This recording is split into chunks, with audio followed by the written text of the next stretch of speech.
Dean Kubani, I'm the chair of the commission. Jason Burns, commission member. Terry Rubin, admirer of all you commission members. There you go. Terry Rubin, I'm an honorable member of the Urban Forest Task Force and co-founder of a ad hoc group called Tree Hugging Friends. Hi, I'm Judy Abdo. I've been coming to this, what used to be a task force since it was formed in 30 years ago. I forgot my pin, I'm sorry. I thought it was 34 years. Yeah, actually it was 90. Thank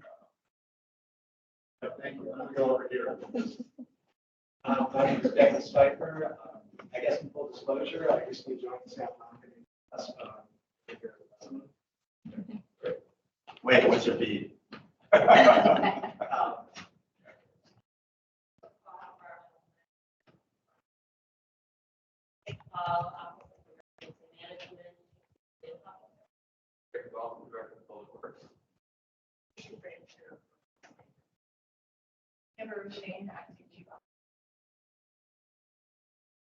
Stephen Johnson, Recreation Parks Commission.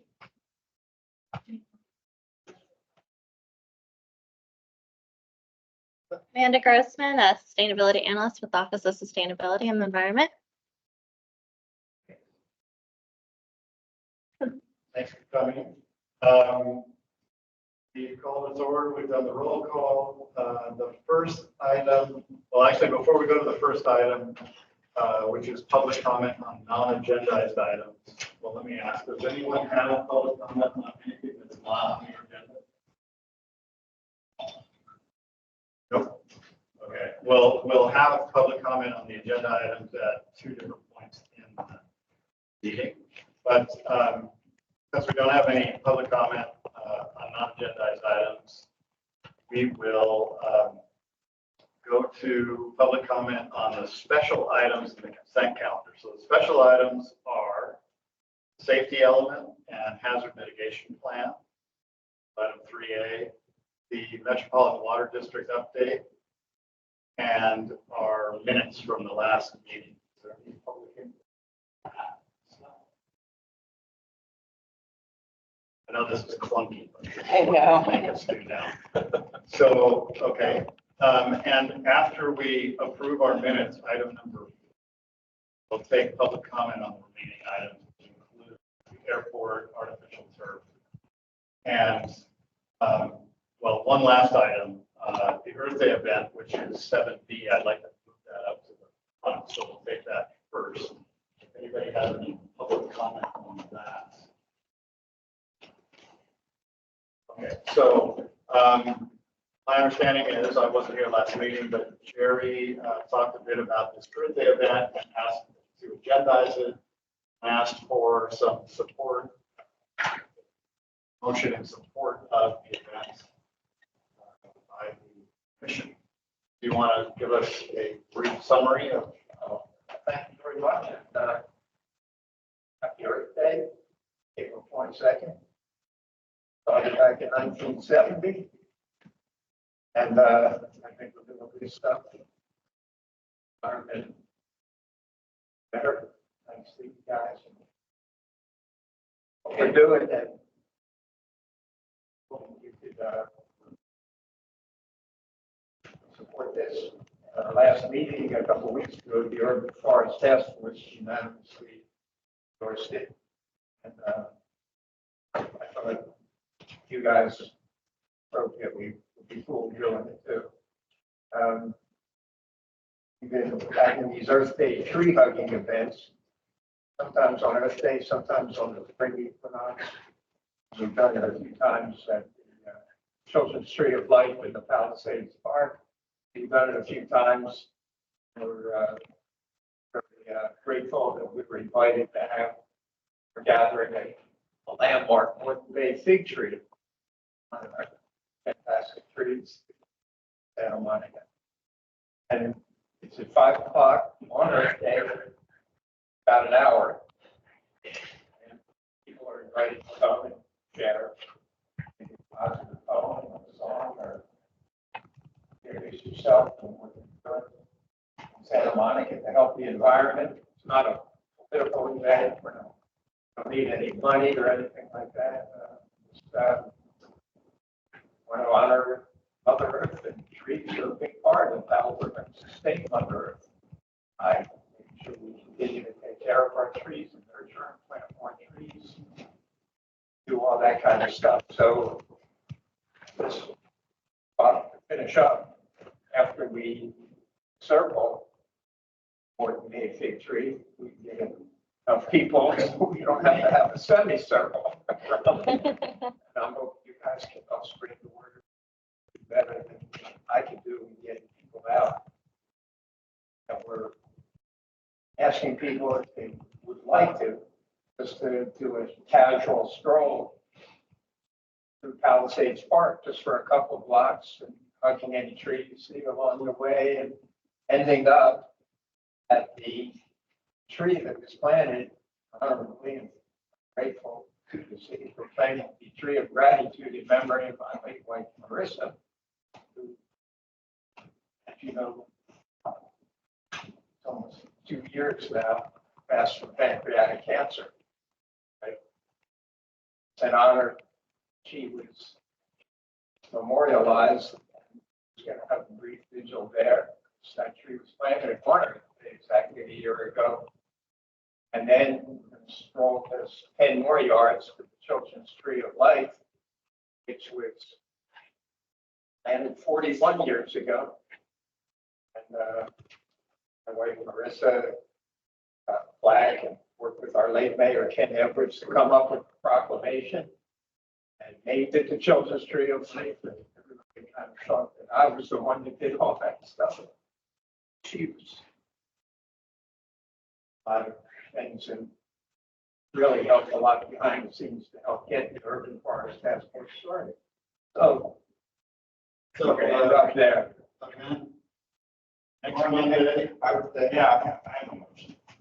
all right. So, thank you, Jerry. Obviously, it's something incredibly personal.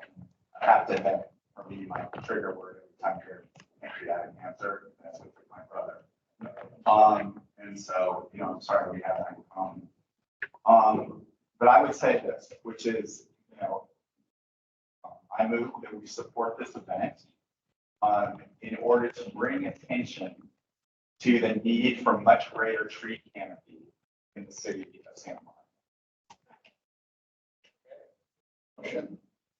Second, did you guys get that motion? Any discussion? All in favor? Aye. Thanks, Jerry. Yeah, I thank want to you. thank you. Hey, to duplicate efforts, help spread the word.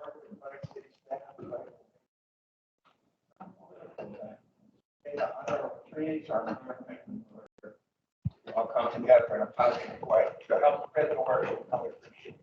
So, can I ask, Shannon, can we, since we're formally adopting a motion, can we transmit that to the city council? We're asking in the spirit of adding more tree cover.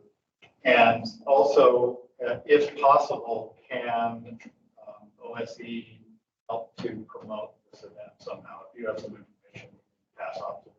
Yeah. Got it. Great. Thank you. Thanks, Jerry. Thanks for pulling it all together. Okay, so we are on to special agenda items, which is number 1, safety element and hazard mitigation plan. Rachel and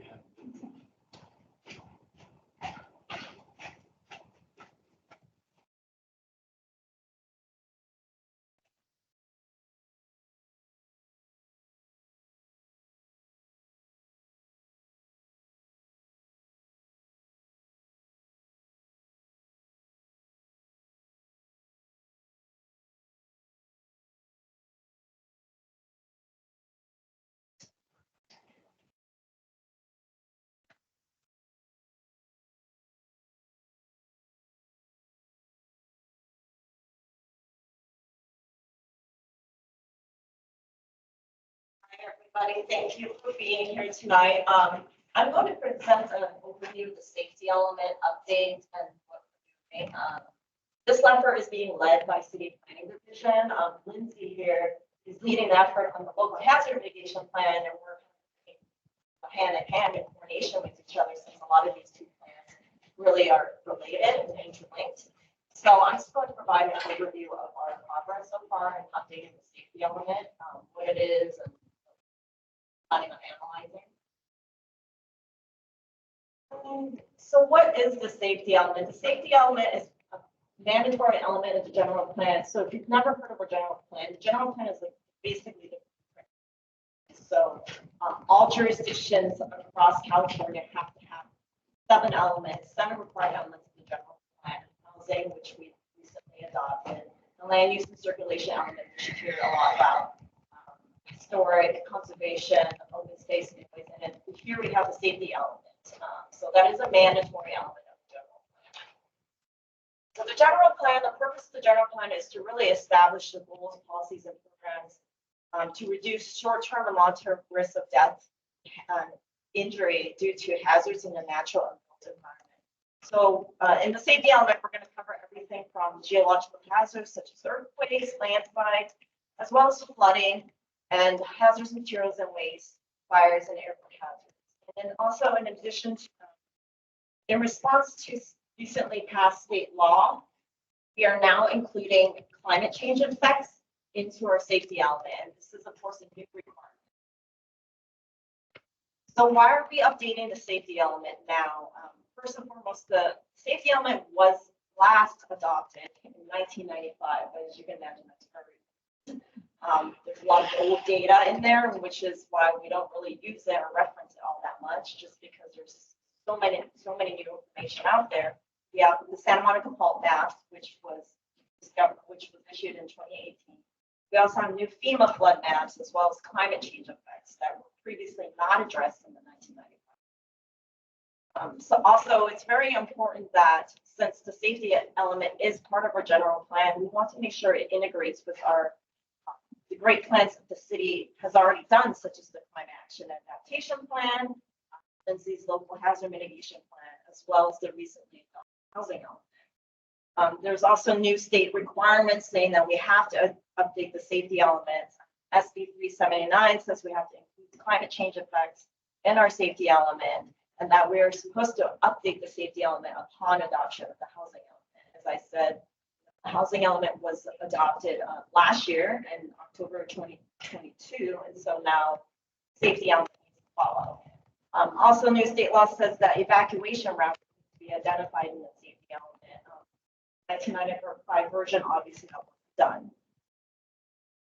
As I mentioned, I'm working closely with Lindsay and her team on coordinating this update with the local hazard mitigation plan.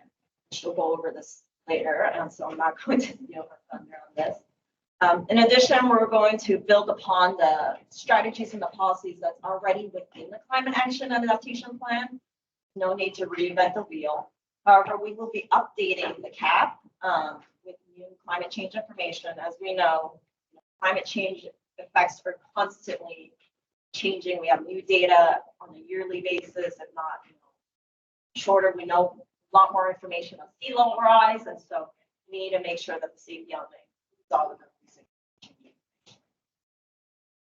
So these are some of the issues that's going to be addressed in the safety element, covering, as I said before, geological issues, seismic risks, climate change effects, wildfires, flooding. And we're also going to touch a little bit upon the airport-related hazards, as well as urban fires and hazardous materials hazards. Something that's different is that we're also going to be applying an equity lens to the safety element. This is mirroring all of the planning work that is being done across the city. We applied an equity lens in our housing element, doing that as part of the local plan. He's doing that as part of the local hazard mitigation plan. And so we want to make sure that we are actually addressing the effects of vulnerable population groups. So you'll see a lot of now in there on the vulnerable populations, seniors, communities of color, low income households. So just to kind of briefly go over these topics quickly, I mentioned the geologic and seismic hazards. Some of the things that we'll be discussing is landslides, slope failures. We saw recently with heavy rains what happened to the bluffs, and so we'll be incorporating information about that. We're also have new information on coastal erosion, collapsible soils, and any other kind of soils issues. And we're also going to be addressing the seismic related effects. As I mentioned before, you know, the Santa Monica Fault Zone was recently designated in 2018. And so while there have been a number of studies, you know, that is required if you're developing in that fault zone, this fault actually hasn't been found yet, which is good news. And so this just kind of shows the map of where they think the fault is, and the fault is. There's a lot of lines going through this map, as you can see. And so when you see those zones, it doesn't necessarily mean there's a fault running right through the zones. It's where they think that the fault is. So, but however, the development occurs within these fault zones, you know, they're required a fault study. Can I ask a question? Yes. You figure out how these two. Oh, yes, it is actually right. There is a layer, and sorry, this map doesn't actually show it, but in our GIS layers that the city has, there's an actual designated fault zone. And so if your property is located within that fault zone, you actually have to commission a fault study. So if someone comes and says, I want to build a 4-story building, and they're located within this fault zone, they actually have to hire geologists to dig, trench, and whatever it is that they need to do to see if there's actually a fault or evidence of a fault running underneath their site. Does that make sense? Well, it still doesn't answer, how do they know? If The values there's a of what faults are. Well, that's what the fault study, yeah, does. It's a fault study they will do some trenching, they will do some boring, see if the fault is actually there. Sometimes it might not be there. There's been 20 studies done so far. None of them have found evidence of a fault underneath the properties. But no, this, if you look at the zones, they expand all east to west across the city, particularly in the northern Montana neighborhood. So I can, geologist by training, and I used to remember that for about. After the 1994. So, fault zone, a lot of how they found faults, and I can. Some places, find the fault, when you find it at a point, was damage lined up along where it offset from the introduced kicked up. So it's, Unless you have a great gym. yeah, but there was a lot of literally no damage on the other side, and then this house was off its foundation. And then in the next block across the street diagonally, they use a lot of that to help determine. But also, again, digging holes in the ground, and you find evidence of also clay and non-continuous bedding. So you're saying it wasn't the USGS, it was an It was the California Geological. No, it's California. so they designated fault zone in 2018, Correct. based on Based on past studies. And so you see all these different colors here, the lines. These are all different studies that were done to try to figure out kind of this, they pieced together all of this research and then they designated this fault zone. So I think you probably have all heard of the news just because I know that State Farm was receiving a lot of their insurance renewals from Santa Monica. I suspect most of them were in this area. I suspect some. I suspect. It was almost So a wildfire. it's all, it's all California. I think I just got home and had to find house insurance. You can't find any signature home insurance right now. But one other thing to note is that in Northridge, they had no idea that fault existed, right? Before the earthquake happened. And so while these fault zones and maps are very useful, the discovery process is continuous, right? And something could go off that we have no idea about. Yeah, just to not get nerdy, I mean, there's 3 different types of fault. They call it blind. Blind meaning they don't know it exists, which is the case for the Northridge. They call it active. So active is meaning that they know that there's been in the last like 11,000 years, so forth. So there's different types of faults. The Northridge was one of the blind rust fault that they found, and then they didn't realize it's a fault. Judy, I was mayor the year that of the earthquake and spent the whole year on that. Much of the damage that happened was along the San Vicente and all the way out into the bay. And why isn't there some kind of line thing out there? Well, I mean, with the Northridge, I'm not familiar with my geography as much. I mean, sometimes since the earthquake originated in Northridge, maybe the seismic waves just created more San Vicente. Yeah, this doesn't depict the earthquake damage that was sustained in Northridge. And we can send the link for the actual zone map. That's a broader geographic area. I think we're kind of going off. Right. topic there. Okay. The good news is that one of the consultants that we're using, they are experts in this. They go on these quake studies all the time, and so we are getting a highly informed synopsis of seismic hazards in both of these plans. So, I think we're kind of discuss some of this stuff about San Andreas, Northridge, and that. So I said there's many faults across through this region. So it's not just Santa Monica fault. Even if it was a far away fault, it could have like huge damage to our city. The Alva seismic retrofit program, this number is actually pretty old, but I think there was a number of buildings that were identified for seismic retrofit. Our number of cases that have been closed as part of the seismic retrofit program is now over 50%. So it's 41% actually off, but most of like the really weaker and susceptible buildings are upgraded. Flooding, I discussed a little bit about this. You know, we have obviously sea level rise, coastal flooding, and tsunamis, but we also have inland flooding from the major storms that we've seen in the past years, and so that is something we'll be discussing. And I don't know if you guys are aware, but we also have some dams located upstream of the city. The Stone Canyon Dam and then the Riviera Reservoir. The Riviera is the one that's owned by the city of Santa Monica. So these two dams, in the event that they break, they cause some flooding. This is just kind of the preliminary flood hazard map that we're looking at. You can see this area these are the coastal flooding areas.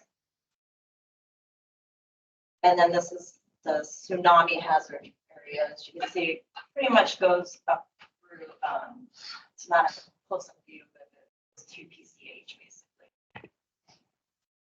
We're safe here. Come to this room. That's a joke, because you're not coming. I was like, Just kidding. pre-designated tsunami.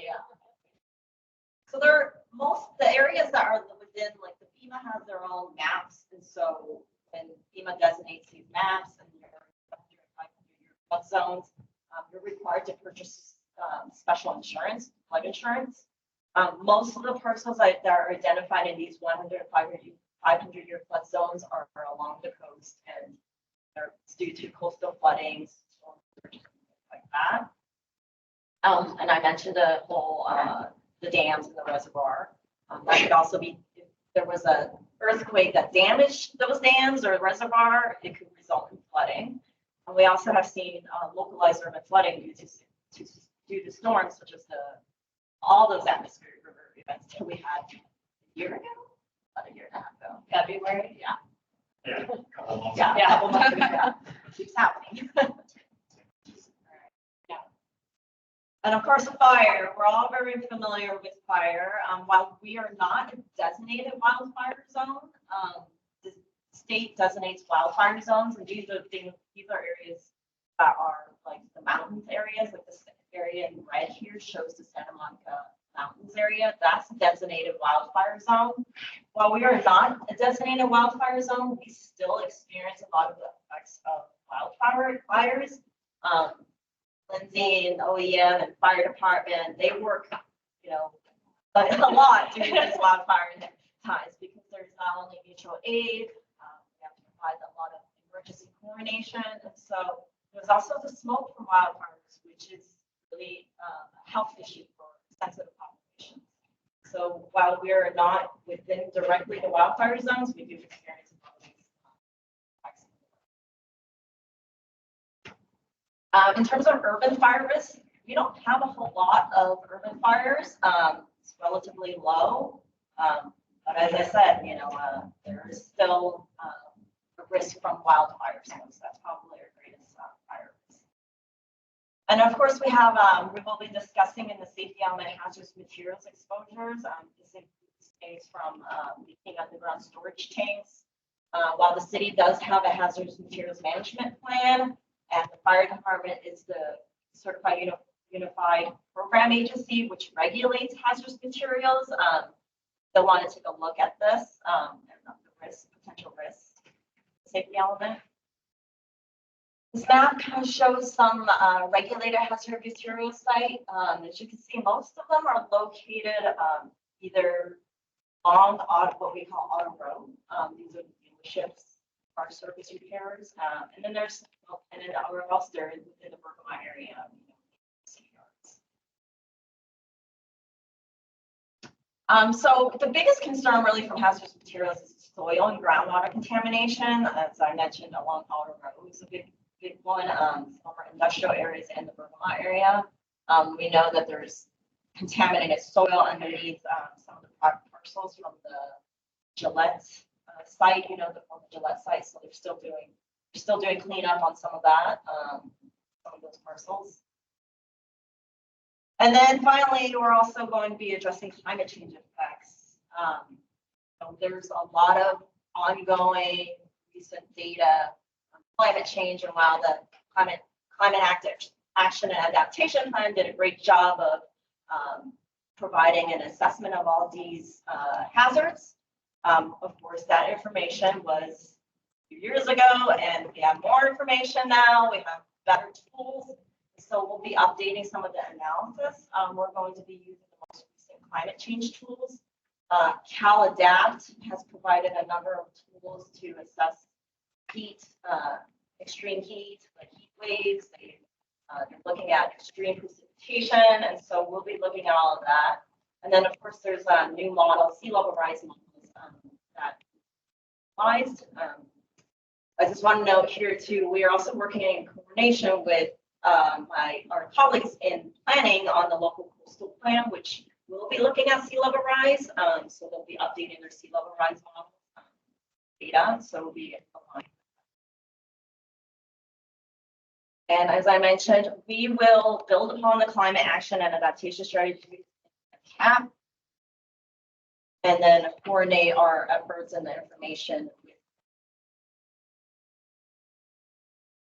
And then I'm going to just say a little bit about this, but as I mentioned, safety element, we're also going to just, while we're talking about all of the hazards and assessing all the hazards, doom and gloom of it all, we'll also be looking at the overall disaster preparedness, what we have in place already, what's, you know, the great things that we have, and working in coordination with Lindsay on figuring out what other policies and actions should be included in the safety element and the local hazard management plan, so that we have a very resilient community.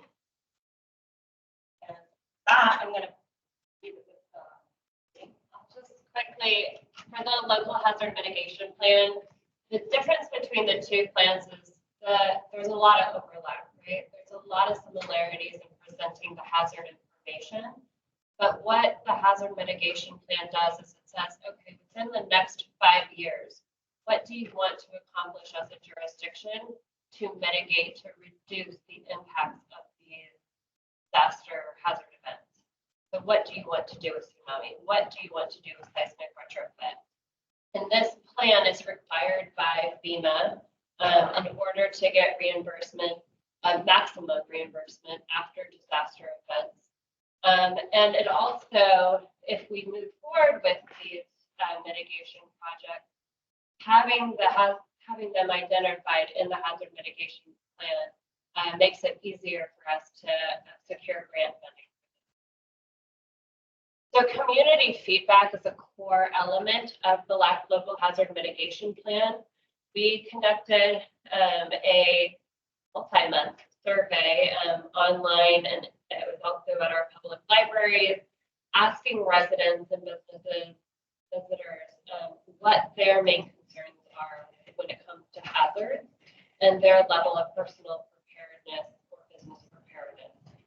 So we've collected that type of information, and then we're going a step further and conducting 2 workshops on the April 30th and May 2nd, where we will be presenting some of the findings of the hazards.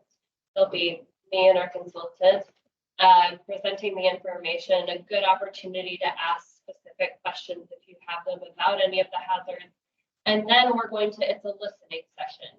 It's also an opportunity for community participants to share what type of mitigation actions they want to see be done to reduce risk. Our first session will be at Virginia Avenue Park in the Thelma Terry Room.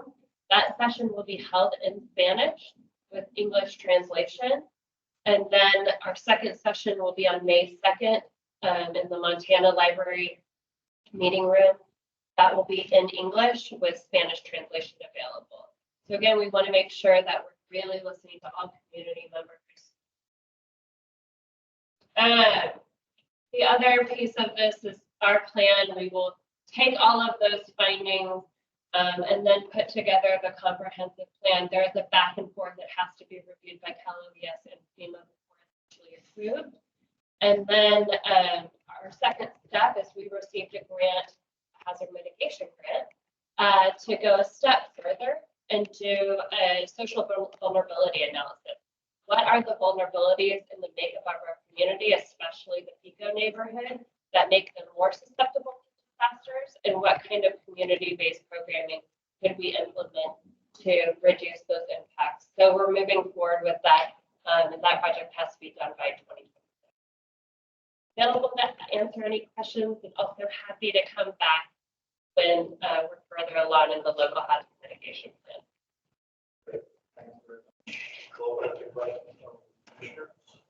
Yeah, first of all, when there's a lot of expertise in this arena on this commission. And so I was just wondering, will we have the opportunity to review a draft and provide you feedback next time? Yes. Okay. But, Both safety element and right. So, I mean, for whatever it's worth, I've been in the climate adaptation space, so that's my life. And so, one of the things is on the sea level rise side. So I was deputy secretary for Coastal Oceans and Ocean Protection Council. So we did the sea level rise action plan for the state of California. And one of the documents that just came out was the sea level rise technical guidance. It'll be approved, I think, in June OPC meeting.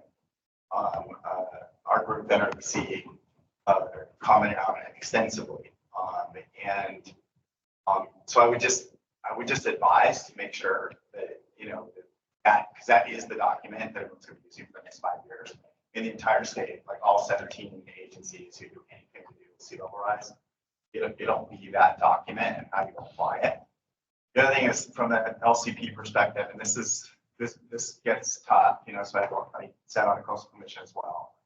And one of the things is just to think about, and this goes to a lot of stuff in this plan, which is what do we need to do at a minimum to protect our residents and visitors versus do we want to demonstrate what these should look like statewide.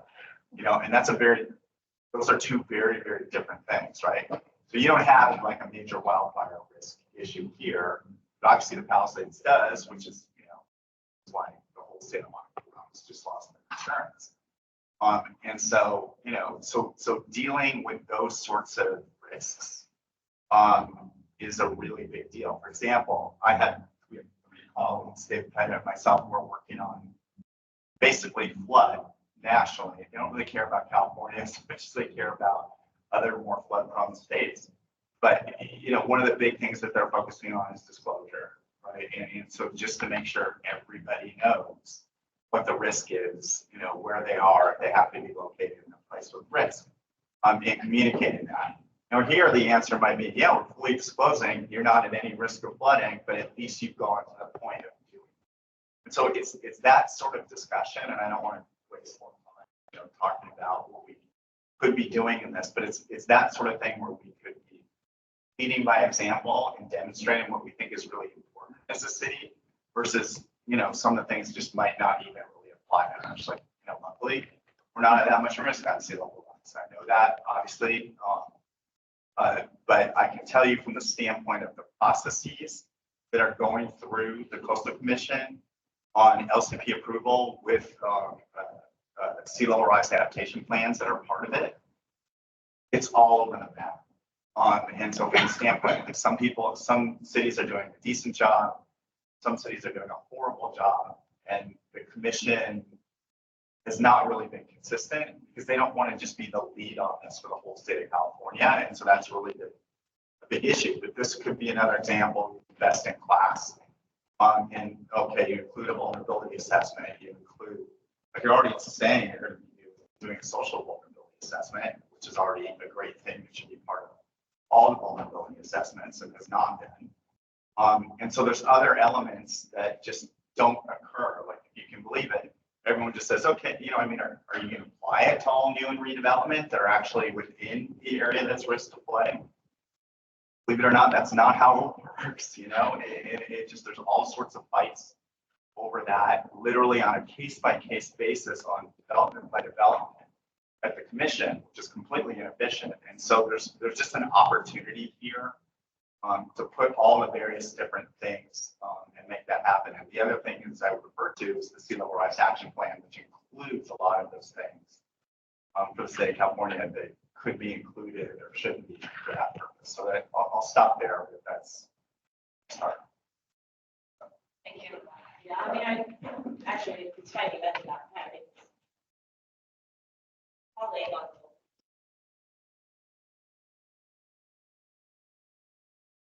Well, feel free to tap me for this free expertise on any of this stuff, because God knows I provide it. Thank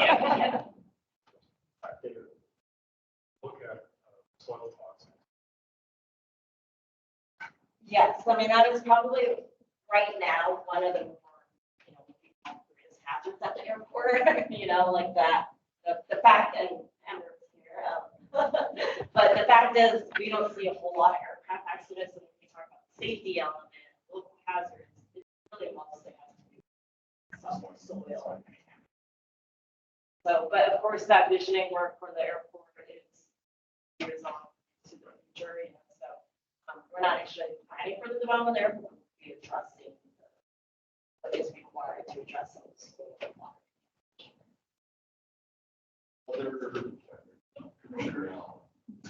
I had a question about the timeline. I may have missed it at the beginning. When do you expect to have a draft that we might be able to look Last year. We're a little bit behind, given, we're short on staff. Safety element would track a little bit further ahead in the mitigation plan. For us, I think it's summer. We'll be pretty soon. And we're hosting our second internal community workshop with different stakeholders to go through the mitigation actions that were proposed. That will happen in May. I anticipate our public draft will be in August or beginning of the fall.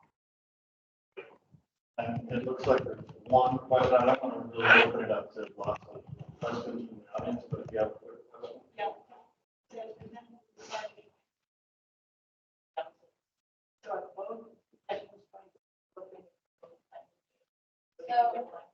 what happens is when you check in for the event, and we will have food, by the way. You will get your food, and then if you don't speak the language that's being presented primarily, you'll get a headset, and then the translator, you can hear the translation via your headset. We are, okay. Like the UN? Yeah, that's awesome. Great. Well, this is a Only English, Spanish, sorry, everybody. I can butcher Italian if that helps.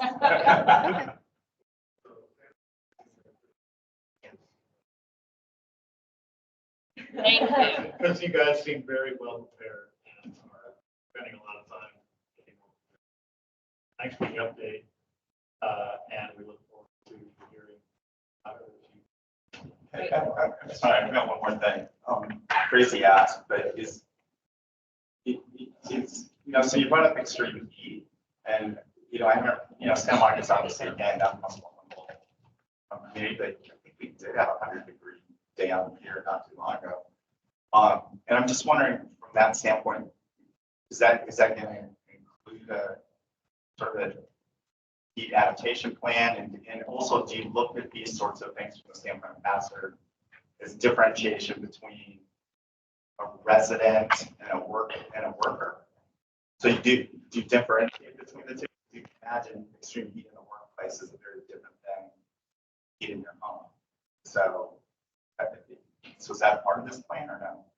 So it could be mitigation actions we want to recommend, or we can get adaptation plan, or we want to recommend policies or plans that should be in place for either residents or for the workforce, like daytime construction workers, right? There's a lot of the hours limiting them is a pun intended.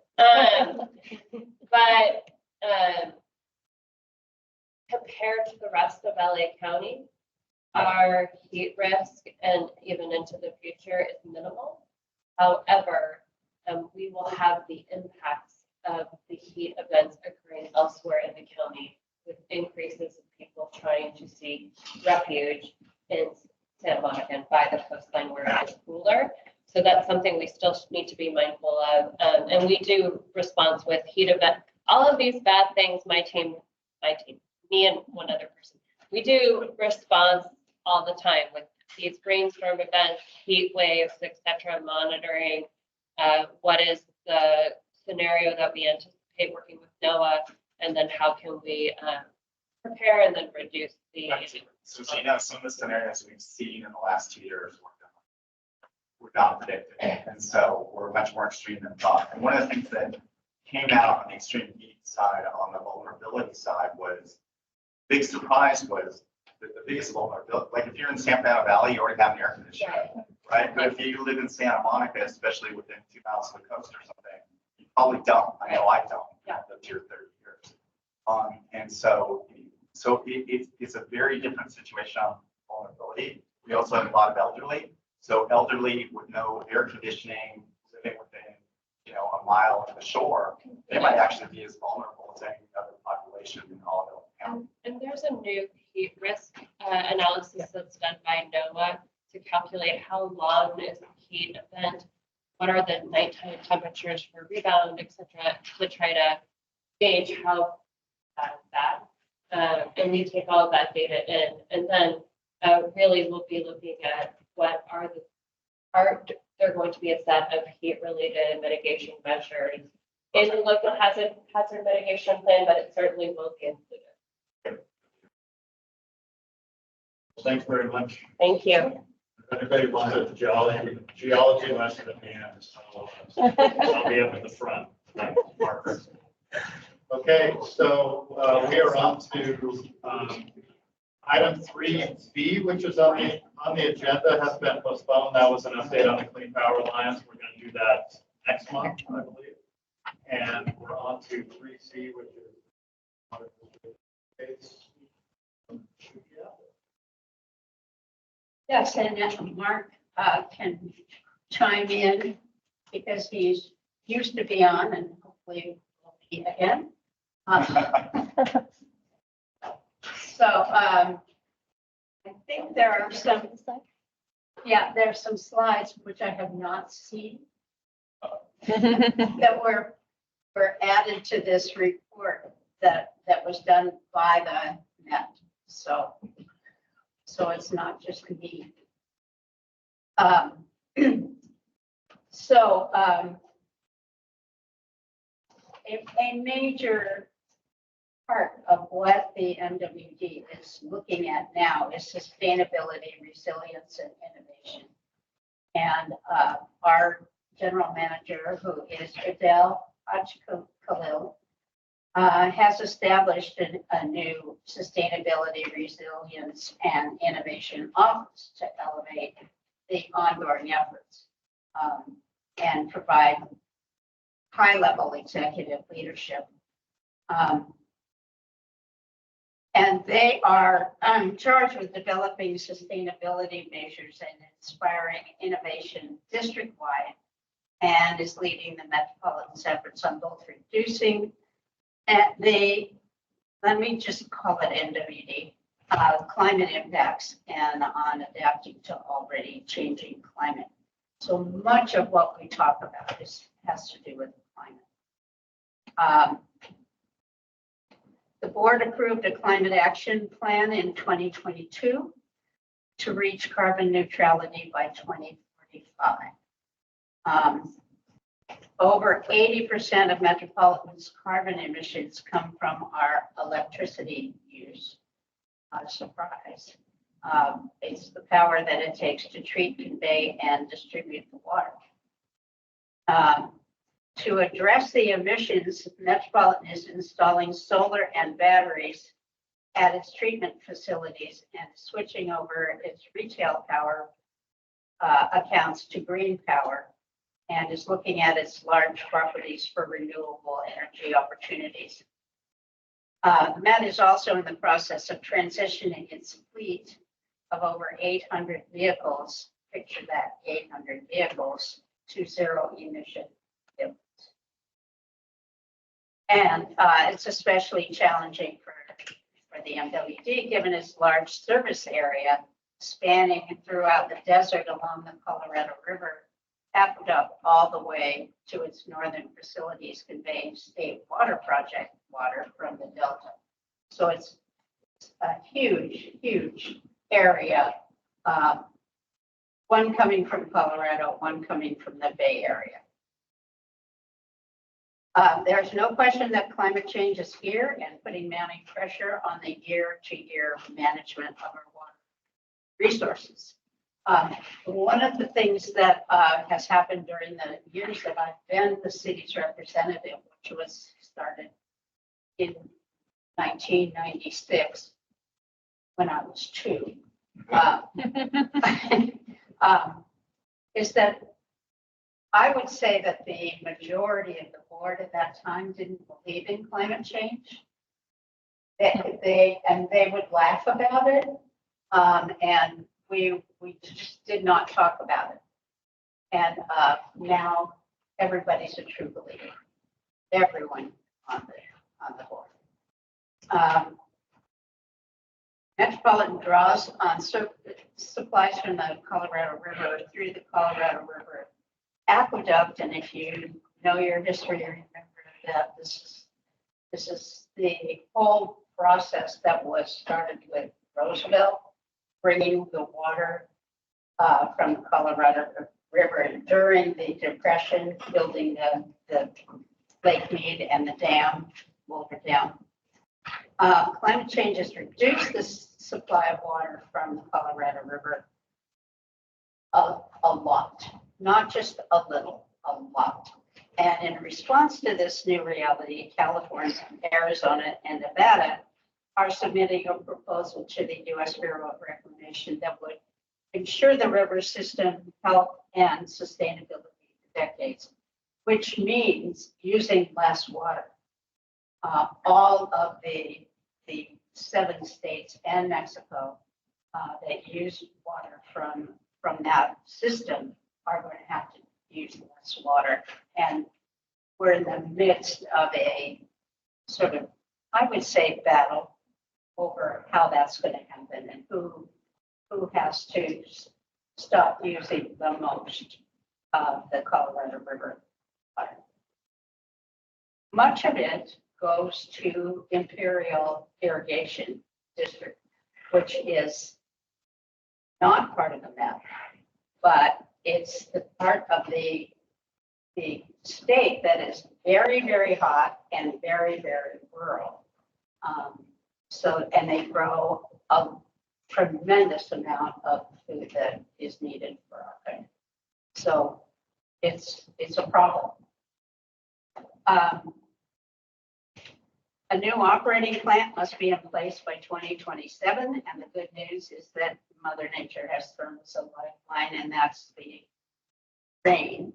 The Upper Colorado River Basin snowpack is currently at 115% of their for the state, and that we have time then to negotiate the long-term operations of the river, which it's really difficult. We have similar issues with the state water project, which is the water that comes down from the Delta, the Bay Delta, to Santa Monica. And Los Angeles LADWP also gets water from up north. So there's a lot of need for watching what happens with the snowpack that is in our state. So you have the city of LA, LA Aqua, as well as, so that's on the eastern Sierra and western Sierra. Say well. Right. And they if it's really dry, if it's drought, both of them have a problem. And if it's really wet, both of them have extra water. So it's similar issues, but a different canal in either case. When the rains returned, MWD did everything it could to move water into storage, but clearly there's not enough storage, and we haven't figured out enough urban runoff that in the individual agencies or as a MWD. I guess I should also say the MWD represents most of 6 counties. So it's really big. It has 26 member agencies represented on the board, and we all have to work together. So it's not an easy board. Yeah. So that's basically Ventura all the way down to San Diego. Yes. But not all the counties. So that's why we say parts of the 6 counties. But you can imagine in that huge area, there are many different ideas about how water should be used and what are the next steps. And I believe that everybody believes in climate change now.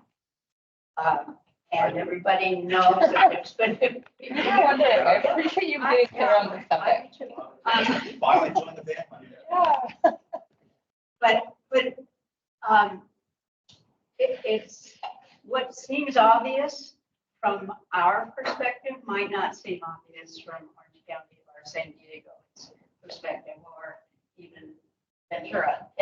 Everybody has a different idea about what should be happening.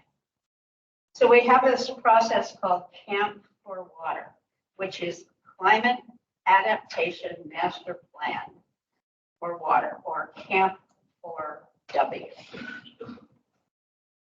The map names everything in a very obscure kind of way. It's really hard to keep track of what everything is. So what they're trying to do is to bring all those people, all those areas together, and for the very first time, bringing together representatives from the board and representatives from the water agencies, like the general managers. And they have a committee now that has both in it. And it's really one of the most interesting discussions that come along in any of the committees, because the general managers of the water agencies know a whole lot more than their board members do. And so the discussion is much deeper.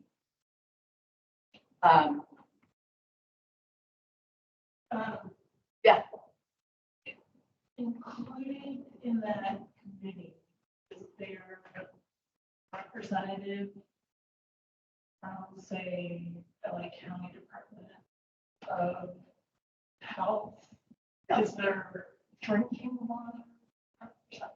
Because I think based on one of the objectives to increase climate resilience, which is banking excess water, and then based on what we heard last week, that's a huge disconnect, because storage capacity is being built and the most efficient use of that water is direct public use. But that is not being allowed by these officials in Department of Health and in drinking water. And so then, at least here, that water has to be treated to drinking water standards to be pumped to Hyperion to be released into the ocean. It's just mind-boggling. Well, there are lots of processes moving forward. One is the Carson sanitation plant, where sewage comes in, it is treated and then goes out to the ocean. Now they're starting to take the liquid and treat it, and it's going to then be probably what's going to be happening is that water will be piped, shall we say, all the way to one of the Mets treatment plants to be treated for drinking water. But right now, 10% will be direct well reuse and then 90% treated and then stored in groundwater. right. You were talking about Stormwater, yeah, Penmark situation. Our pets swearing out I'm gonna kill someone. Right? I mean, it's just. We are not gonna have them in the like that. I don't care. It doesn't sound. Sounds like the city has constructed storage capacity for stormwater. We've had 2 exceptionally wet years, so we have captured stormwater. The city has figured out. Are you talking about our city? Yes, Yeah. the city has figured out that the best use, the most fiscally economic use is public direct use of stormwater. And they are being pushed by other agencies that are in charge of drinking water standards to treat that water. And that's the state, that's not the Met. That's also not, sorry, I'd be glad to present on that because I have spent God knows how many hours on the Penmark debacle and talking to the city of Los Angeles on it. If you've heard that, that's not what's happening. What's happening is different. I don't want to interrupt. Yeah, I think that there's a nuanced element of the presentation that came from Water Resources last meeting and a piece of information coming from this that are coming together. We can give you a specific update with more details on Penmark, what happened both from a regulatory That's not regulatory even- perspective and I'm not going to get into detail. It's a pure sanitation staffing issue. We have 30% open positions. We don't have people who are trained to operate that facility, just basic disinfection facilities. And they were pinning it on county health, which was total BS. And the reality is they just cheaped out. So let's just divert the water to Hyperion. It's embarrassing. $52 million for projects. And it could have just been $15 million for diversions if that's what they were going to do. And so all that stormwater totally wasted, even though it's captured. Mesco, Infrastructure. West Side Park, Henmar Park, it's repulsive. And it's still in process, so. But that's not, Yeah. Right, so can agenda is a conversation where you can comment on that. Yeah, the Met is not responsible for water, for the rules of Right. what happens. I get that, but you just talked about a committee that was being formed where you're trying to get entities talking to each other, which historically not done. So Not agencies, just the board and the general managers of the agencies, but then Water not, agencies. not any other parts of the. Amendment.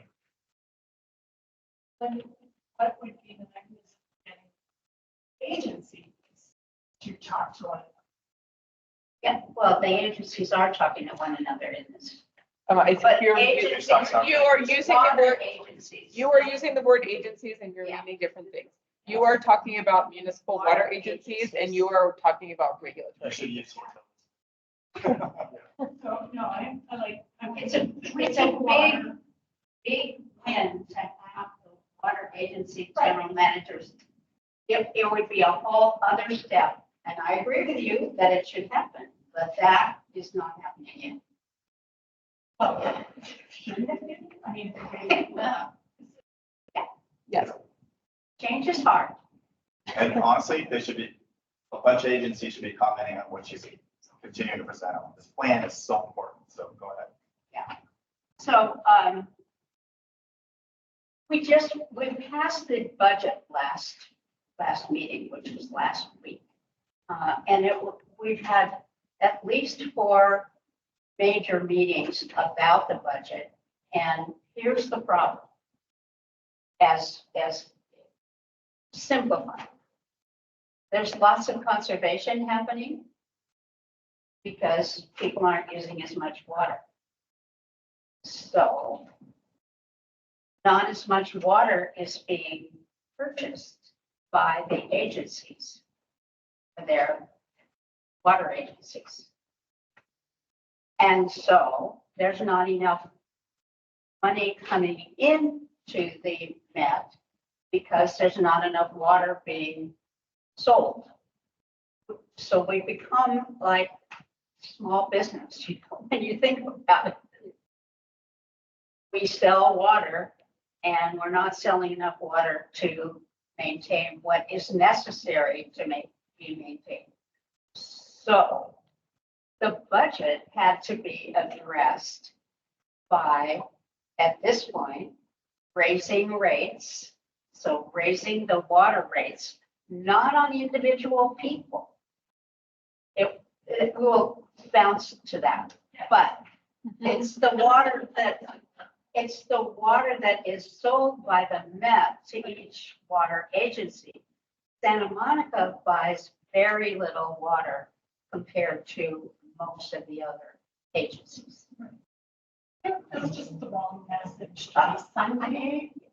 Conservation, if you conserve something, then Okay, let me finish how it is, and then we can talk about how it should be. Okay, so there's not enough water being sold.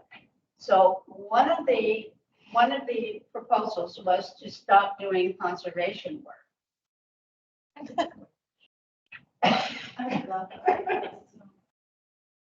Luckily, Mark Gold came and spoke in public comment, and I was able to pick up on what he said and push it, and I wore my superhero water saver cape. Oh, good.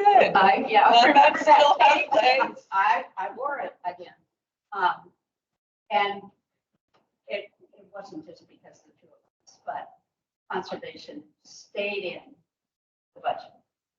So luckily, I mean, but there were many who were arguing, let's not pay for conservation aid. There is an elephant in the room related to this, and this is the part that frustrates me in addition, is that climate whiplash plays a huge role in this. So yes, you have a horrible business model from the standpoint of hey, the more we sell, the more we make, right? And so they fixed that in the electricity industry, they have not fixed that in the water industry. Right. Right, so that duty made crystal clear. Here's the part that gets lost, and just because it's one player, you can think it's that big of a deal.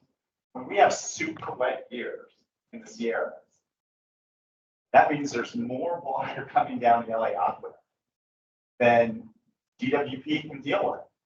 And so what they end up doing, why would they buy any Met water when they get free water from the LA Aqueduct that's also carbon free, that's also way cleaner than Met water? Because, things like total dissolved solids, et cetera, are like minute, in comparison there. So the end result is we've had 2 straight years, right? Think about that. Worst 3 years in history, followed by 2 wettest years, at least for LA in history, right? We're at 53 inches and counting in 18 months, which is insane. And so the end result is their reserves at Met have gone down over $500 million in the last 2 years, and the vast majority of that is due to the city of Los Angeles not making water purchases from that. So that's the vulnerability in the business model on top of the conservation issue. So you add those things together, and we literally had the perfect storm in the last 2 years, which is why this was almost like an emergency budget setting. It was scheduled, but they decided to be super bold because they were down to next to zero from the standpoint of being able to withstand another year like this. Because it was about, 250, 300 million a year in the hole that they were losing in reserves. So they had to change the model. And now, obviously there's been big changes. So the 2 places that they went after, one was the water rate when they sell the water. So that's being increased. And then the other place that the Met gets money directly is from property taxes. So what we also did was increase the property tax. If you own property and you pay a property tax bill, you can look at your bill, and there's a very small amount of the money that you owe for property taxes that is attributed to the MWP. But it's there. 0.0035%. And so what we did was we voted to double that. Now, the LA Times wrote an article on the front page that sounded like we doubled property taxes. That's not, we doubled the little tiny amount that is on the property tax bill that's for the Met. And so those are the 2 sources of increased funding, but this is not a business model that will last for a long time. So the next 2 years, there's going to have to be a lot of change about how the Met gets the money that is needed. Praying for drought. It's So the question is, what can you legally change the business model, which is going to be part of this climate adaptation and the water. So that on the one hand, you want the volumetric price signal, but at the same time, it can't literally be everything. So you need a combination of fixed costs and a volumetric signal. And the thing that they can't do because they're wholesalers is to really, steep incline block rates like we want in Santa Monica, and the city attorney said no. So that's up to each individual. Right, is how to do that. That's not the business of Met to have block rate structures. So what the Met does in raising rates does not affect Santa Monica's rate that they charge the water users. So if you pay a water bill, that hasn't changed yet. And Santa Monica has to decide whether to increase that or not. Or eliminate buying Met water, which is what. Yes. Said it was gonna do. Right, but you want it, back to the presentation before, you want it in case of emergency. Yeah. We'll be in big trouble. Right. And if, for those of you who who remember long ago, we did have a problem here. MTBE contaminated all of our water. And so overnight, when that was discovered, all the water that we had in our system had to be changed from local to Met. And so all of a sudden, here we are buying 100% of our water from the Met until we changed the water treatment plants to be able to treat the water and get the MTBE out of it. And that was a contaminant from gasoline from service stations. So that happened, and now our treatment plants can take care of that. But this could happen to anybody, any part, any agency within the Met that suddenly their water is contaminated by something. Now, Well, it's gonna happen, I mean, it's gonna happen for most of the regions. The new PFAS, right? Yeah, That was PFAS approved by is- EPA last week, yeah, it's taking some but Santa Monica. wells out. Which is pretty good on PFAS. So that's why there has to be a different way of operating financially and different business model.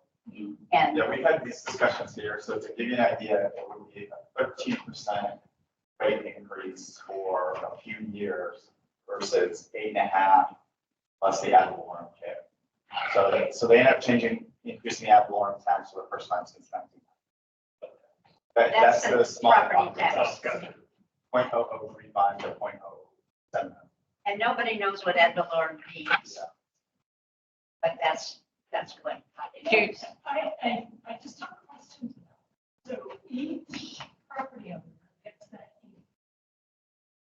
Then the agencies that are supplying the property water also have an increase because they are buying water. So cost of water for them to purchase is going up, yes. Yes, So they the will have the property increase. owner then is being taxed, is not the right word, but the increase is being felt more, that increased cost of water by a property owner than a non-property. They don't enter, that is correct. Yes, And so this is why, for that reason, City of LA is staying, but everyone else ended up supporting on that board. So and that was on the taxes. how that start taxing property tax? Oh, and they've been doing that. It used to Or be not, at the very beginning, literally 2 years ago. yeah, at the very beginning of the Colorado River project and Boulder Dam and all of that was done by property tax. That's like a century ago. Yeah. And then on top of that, the State Water Project was another place where the property tax has been in place now for 60 years. So the property tax, although it's big, it's small. It is sufficient to be funding projects. So it's generating sufficient It is. funding. So to give you an example, so that the cost for the MWD share of the State Water Project, right, operation and maintenance, et cetera, and paying for still construction for a million years is something like $700 million a year. The ad valorem tax right now covers 200 to 700. And so the rates were even covering that component. So in theory, you could say, hey, the ad valorem could have gone all the way up to 700 million. Right. To cover the whole 700 million. Instead, this kicks it up like what, another 100, 200 or something like that. And so there's still at least a $300 million shortfall from the standpoint of paying the State Water Project on what the eligibility was for people, right, to raise that property tax. They're not touching that. It doesn't mean they won't forever, but I'm just telling you that's the decision that was just made. Okay, so Yeah, so take a little break we'll right now. finish here. I'm looking at the clock. Okay. Go off. Okay. So the main takeaway that I want you to hear is that conservation got put back into the budget. It was never really taken away, but it could have been relatively easily now. Bless you. And so now, for the next 2 years, conservation is happening. And this will be done by the end of the year, which will be the most far-reaching water utility climate action plan ever developed in the city. Right now, it's going to be the best or not, it's a different issue, but because it's covering that area, and it's dealing with state water project, and it's dealing with Colorado River, you can't overestimate the importance of what that plan is. So my question about the plan, and I actually met the sustainability director, So it's CSO, awesome. yesterday out at Caltech, and I was blown away that they actually had that position. Talk a little bit about what was going on, and I read through the presentation. Wait, who's the CSO? Um, Liz Crossland's their CSO. Oh, no, I met with somebody from there, it was at an award ceremony, passing. It was not Liz Crossan, but it was maybe somebody from the office. Okay. But, and then I looked through the plan, and this looks really good. My question is this a paper plan, or are they actually? No, it'll be the next 2 years. This will be the plan. But we don't know is where it will go beyond that. They're putting together evaluative criteria to apply to every single project moving forward. Right, and so that's like a major first start, right? They're setting milestones to be met by date certain. So it means they're creating metrics for the person. So all the things that this city sort of pioneered back in the 90s, they are now doing there. And you know, the difference is they're literally applying it to project by project, which we didn't quite get to. We tried, goodness, we tried a couple times. But it's interesting that like, that's the approach they're taking. So like if you had a Rob Lemper here and me, and obviously you guys, we've all been doing this for 25 years plus, they're doing all of the right things. Now, at the end of the day, will they be using the right criteria? How will they be using the best available science? And there's still some things that need to be figured out. But it's a pretty, It looks good, and it's a pretty intense process. It's such a big deal. I'm gonna spend, I made the commitment to now, spend 10-20% of my time walking into the finish line. So I'm gonna put a huge time. awesome. Great, well, thank you. And bringing along some of the people on the board is not an easy task at all. I mean, if you live in Riverside, you have a whole different view. Or if you live in Orange County or in San Diego, you have a different view of what should be happening. Yeah, they want a much bigger increase in property taxing, because I thought it's fascinating. So San Diego pushed hard for that, Orange County pushed hard for it, they didn't win, but they pushed for it. Yeah. So I'm always happy to talk water, so I never. Well, thank you, Judy. Do you need this body to act in any way other than to be aware of this and to use the information to inform their other decision-making and planning? I think it's just important that this body understands Great. the water. And probably Sunny should come and talk about the water, the Santa Monica water projects and what he has in mind that we will do in the future, which is very different from what's happening right now. And we are ahead of every other agency in what we're doing. And as such, Sunny and his team should be giving this with a fine tooth comb on a strong one. We did. And I during think the Our public works director. Oh, okay.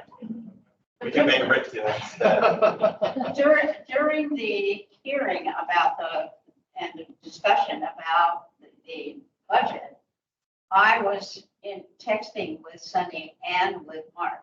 So I felt like I was, I was not on my own. And both of them really had come to the same conclusion about numbers, which was nice. So, excellent. Thank you very much. We're going to move on to 4A, which is our minutes from the March 18th meeting. It was chaired by our Vice Chair, Alex. Thank you very much in my absence. I move approval. Second. We have a motion and a second. Any questions, discussion? All in favor? Aye. Right, that passes unanimously. So now we're on to our final two items of the evening, artificial turf and the future Santa Monica Airport. And this is where folks have the opportunity to provide public comment. Start over here. I'll move that way. That's okay. Yeah. Hello, Carrie Upton, Chief Operations Officer for Santa Monica Alameda School District. And I see you're talking about artificial turf restrictions.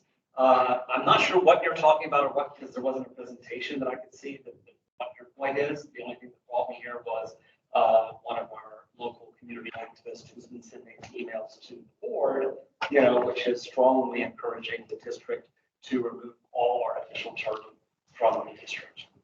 The information, I don't know what you're looking at, the information, so I can only comment on what I'm getting from her. So Let me tell you what, tonight we have, we're going to be hearing information from Carl Russ-Goddard from the city of Santa Monica's Office of Sustainability and Environment. He's done some research and providing us with the information that he's collected. We're not making any decisions or recommendations to council tonight. We're just getting it from everyone, including. And can I add one piece to that? And ultimately, the question that we're asking tonight is, we are going to be looking into artificial turf, and these are the factors that we're going to look at in terms of applications, right? Central commercial sports fields, as well as our things that we would want to consider: playability, cost, maintenance, those type of things. So tonight we'll introduce the topic and some of the risks that have been coming up, and then we'll ask the commission to weigh in on the topics that should be included in the assessment. Then we'll come back to this body again, and we'll engage with others in the community who have significant turf installations, and we'll come back with the draft ordinance, and then we'll make a recommendation to council. So that's where we are. Just so I wanted to give you all that information.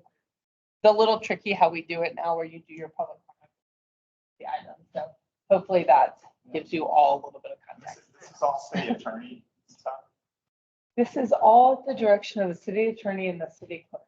I'm happy to be the face of your critique. I do want to give it. So Go ahead, Carrie.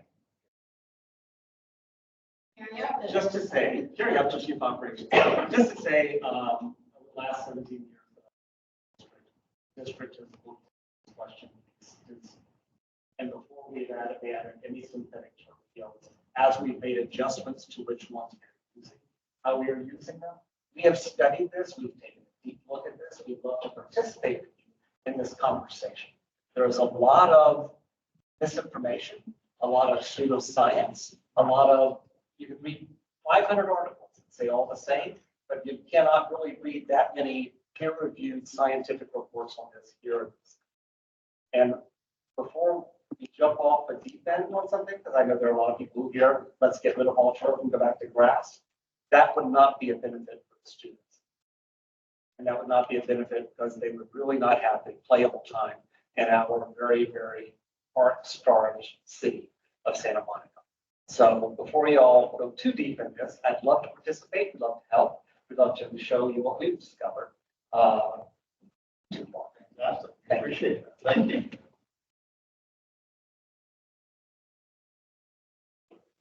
Go right ahead. Read my comments, so I don't. I just want to say thank you for putting this on your agenda tonight. Can you hear me okay? Yeah. I'm the chair of Northeast Neighbors Neighborhood Association. And we had the pleasure of speaking with Shannon Perry, I think it was back in December. And it was generated by our concern about specifically the use of synthetic grass on our city parkways. We noticed an increase in our neighborhood segment, mostly R1. All of the new homes seem to be using synthetic turf, and lots and lots of it. Dogs, we see it. So people began to be concerned. So Ms. Perry acknowledged that the use of plastic grass and landscaping is increasing in the city. And the concerns she mentioned to us included decreased percolation into the groundwater, increased runoff of chemicals into our stormwater, and the release of PFAS, forever chemicals, into the environment by fake lawns that are known to be the cause. So since that evening, we've done a lot of reading and research. There is actually quite a bit out there. That is pretty recent, mostly out of Europe.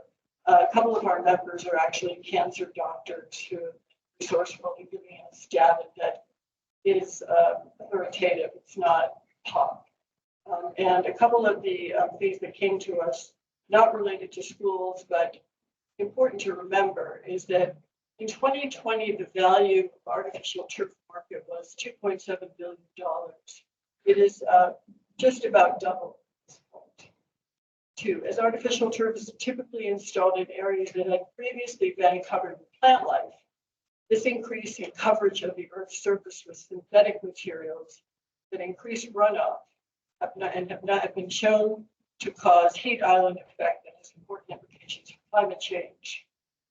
Also, artificial turf cannot be recycled and thus is consigned to a landfill after its useful life of 8 to 15 years, making it unsuitable for circular economy. All things we want to be thinking about. We appreciate the commission taking this up. We take it very seriously. I have a grandchild who plays in the local park, so I'm connected to it in a way that I haven't been. Our board is asking that the public be cautioned about the known risks. Nothing fake, nothing frightening, just the known risks of artificial turf. And we asked that the city restrict the use of this grass, this fake grass, beginning with a baby step, banning its use on our public roads. And we look forward to further explanation of this. There's a lot of information about the hazards of this material in sports fields. We know that we have a lack of sports space, but much of what we found and what we will share with you has to do with health hazards from kids falling on materials and becoming infected. So thank you, and thank you, Shannon, for what you're doing. Thank you.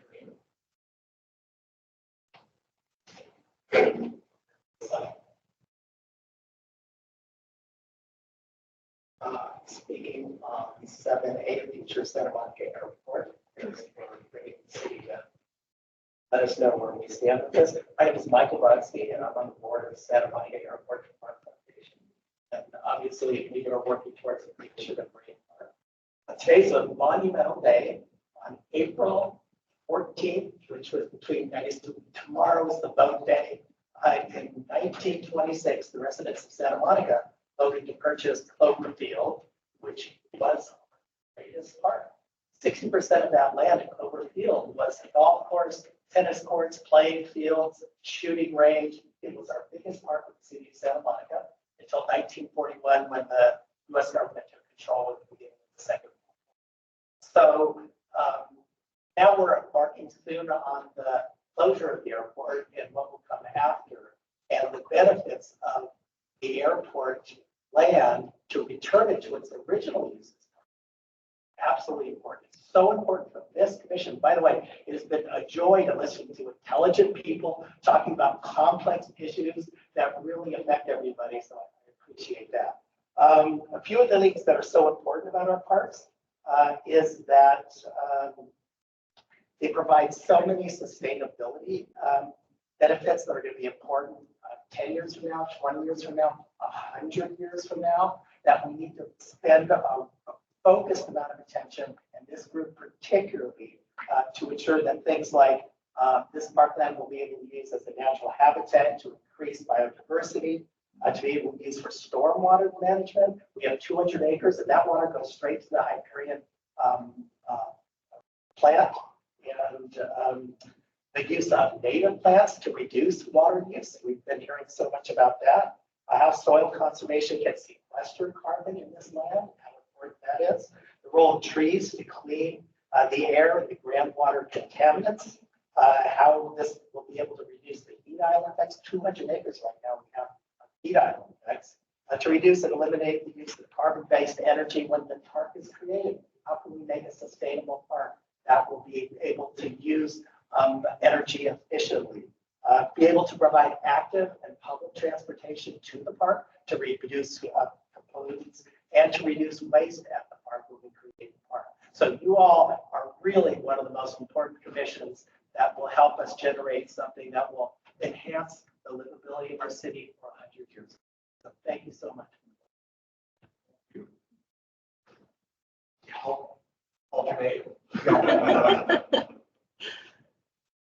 I'm Stephen Johnson. I'm the current chair of the Recreation and Parks Commission. I'm going to echo a few things that Carrie talked about and actually also speak very briefly also to the Great Park plan. I'll first say that everybody should remember in the city of Santa Monica, we only have 2 city-owned soccer fields. For all the soccer, lacrosse, rugby that's going on in the city, through a joint use agreement, we depend a lot on fields that are at jams, like in several lines that are some new fields coming on, like at Will Rogers, for instance. So don't think that, well, I see a bunch of kids playing soccer all over the place. From a city point of view, we don't really have but 2 soccer fields, a lot of diamonds. The diamonds are still mostly grass. All grass. I've been a rugby player for 30 years. And I have a rugby club that I work with. Men, women, youth. My daughter plays soccer, my daughter plays softball. Everybody hates playing on turf. But everybody also hates having the games canceled, practices canceled, the unavailability of the field, the disaster of the field. When my daughter first started playing Little League, she was playing Little League at jams before the artificial turf, and it was awful. And my rugby team used to play Penmar, and used to play at jams, and play at Green Park, all when it was in the worst possible state. So as we move towards any kind of a ban on artificial turf, or rethinking artificial turf, I'll ask what Carrie asked, just be proactive, help, let the school district make its case, let the recreation parks make its case, playability, availability. That would be great. And on a personal level, I would love to see plastics and little fake lawns and everything just kind of go away. Landscaping, I'd like to see it not be a part of landscape anyway.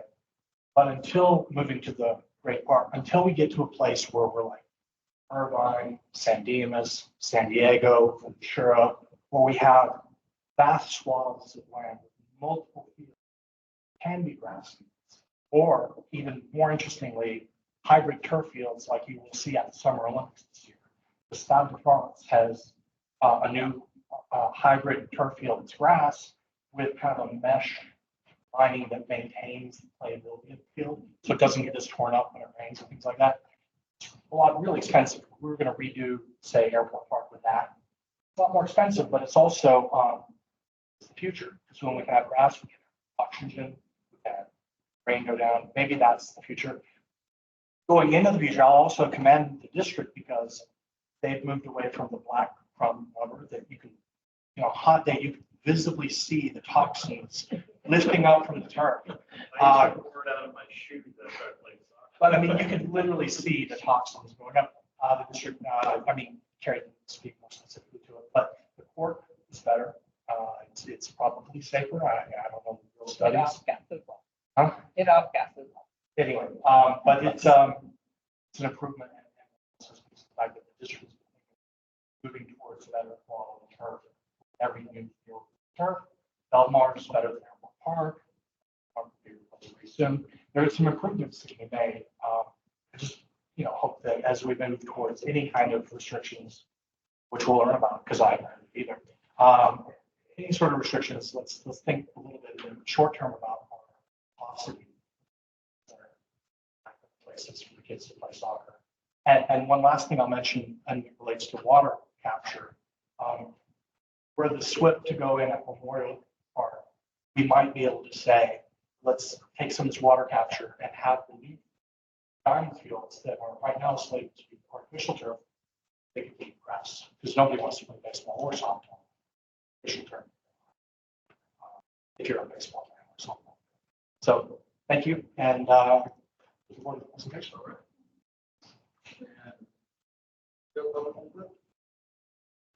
Did you want to provide public input on either of the two items? Like we're ready to go, Carl. Can I give a 90-second introduction? Yeah. So I just want to, I really appreciate everyone being here, and I just thought it would be important. I will close out Carl's presentation, but just a reminder to everyone that what we are doing today is providing Carl, who does the sustainable procurement and toxic use reduction work for the Office of Sustainability, is responding to inquiries that are coming in from members of the public and from city staff around the potential toxicity of artificial turf. And so they asked us to do just a little bit of an introductory assessment on the environmental and health, potential environmental and health impacts. So that is a very specific presentation that you're getting tonight.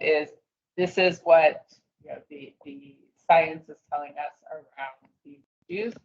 After that, this will not go directly into ordinance. This will not go directly into decision. This is us bringing this first piece of the conversation to the Sustainability Commission, and then what we're going to ask you for after we kind of bring this piece of information to you is looking at the rubric for, hey, here's how we're going to start to assess this issue. How should we think about these things? How should we weight these things? Then we'll be talking with other colleagues in the city. We'll be talking with other members of the community, bringing in additional expertise, and then we'll come back to you with a draft. So in case anyone is thinking that we are about to provide you a presentation for a draft ordinance, I just want to be clear that this is the beginning of a conversation to assess what we might do around artificial turf. So with that, I will hand it to Congress. My name is Paul Westphal, and Shannon introduced me, so I'll get right into it.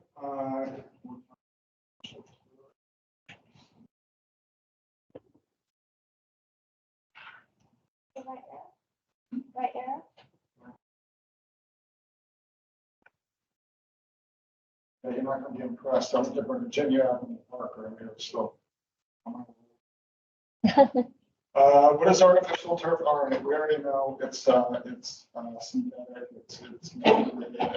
turf. It's meant to replace living grass. And so the way the artificial turf is, there are synthetic grass blades that are mainly out of plastic polymers like nylon, polyethylene, and polypropylene. And typically contains, the base typically contains plastic pellets and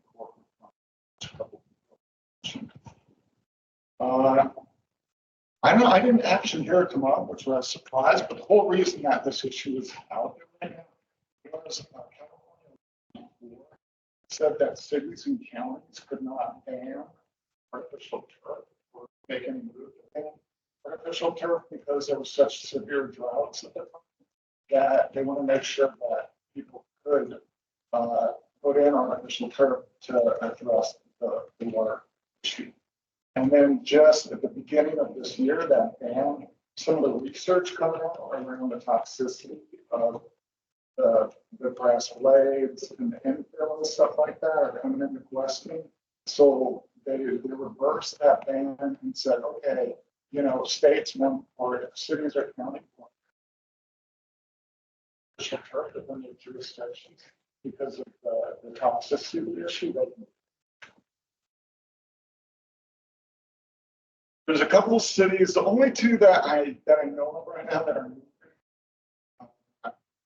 artificial turf or Millbrae and then San Marino have halted bay grass installations. I think both of them, right now, I think they have more, like a moratorium, temporary bans on it while they do research, kind of like what we're doing study sessions to really look at issues about all the things that have come out, availability, toxicity, issues like that.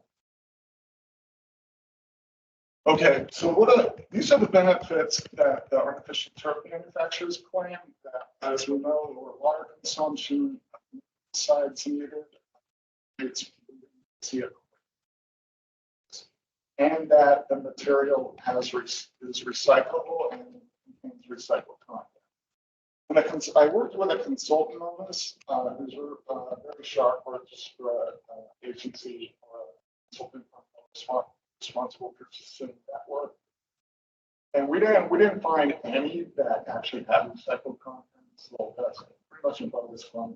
And as we know, the recyclability is also pretty much a bogus claim because it doesn't get recycled.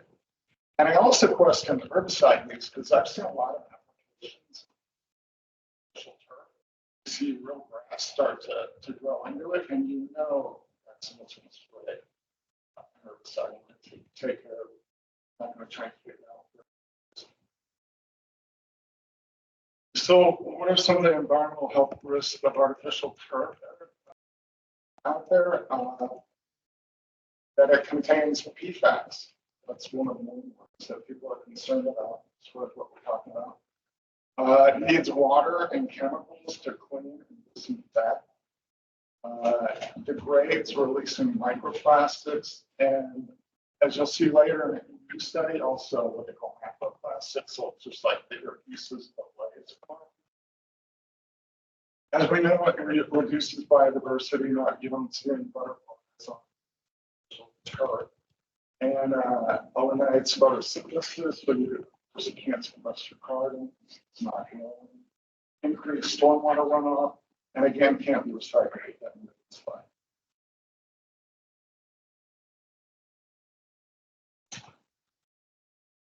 And like we said, so PFAS, it actually stands for fluoroalkyl substances. So it's not one chemical itself, it's a whole class. Right? And it's what they call forever chemicals. Those are the chemicals that, a lot have come into the environment in the last decades, and they're chemicals that the ecosystems, they don't know how to break it down. It just persists in the environment. And I think forever chemicals is a good term for it, and it is definitely, for me, a class of chemicals that never breaks down in the environment. I think that's scary. PFAS chemicals are in the manufacturing. So where does it come from? The reason the PFAS is in there is because when they make the grass blades, you want to make sure that it doesn't stick to the mold when they extrude it. So the PFAS is in there to make sure that the blades don't stick. And that's how it ends up getting. And there was new testing, a group up in the Bay Area called Centers for Environmental Health. I know a couple of people that research, they found high levels of PFAS in the ocean.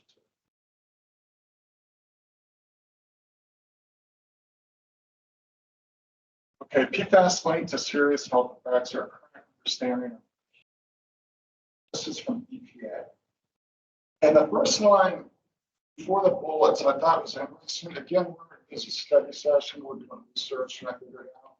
It says, current peer-reviewed scientific studies have shown that exposure to certain levels of PFAS may lead to all these volatile health effects. But the thing where it says certain levels, I mean, that's pretty bad. When we're looking at risk assessment and stuff like that, and so that's really a big question mark that we're talking about too, is we don't know what that level of state exposure is.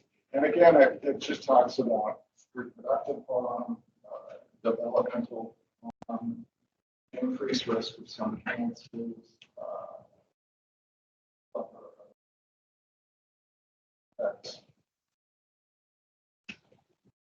Okay, stormwater from artificial turf increases because it's not good.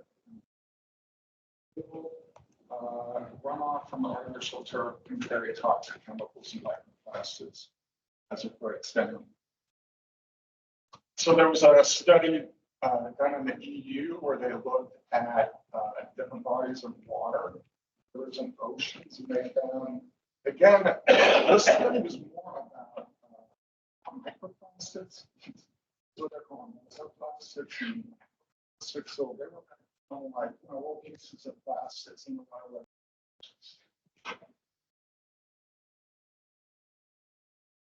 Okay, negative performance. This was talks about how the artificial grass can get hotter and contribute to the heat island effect. May result in more sports injuries, expensive to install in the fan, expensive to remove, dispose of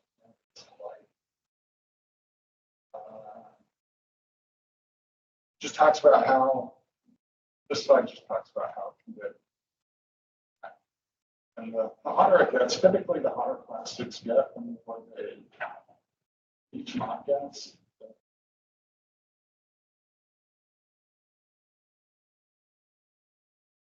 And then, it's interesting too, because a lot of the talk about why they put the artificial turf in this place was to reduce water usage. But what you end up finding is that the artificial turf does have to be irrigated. They get materials off of it to keep it cool, to keep it clean. So, yeah, so it does use water.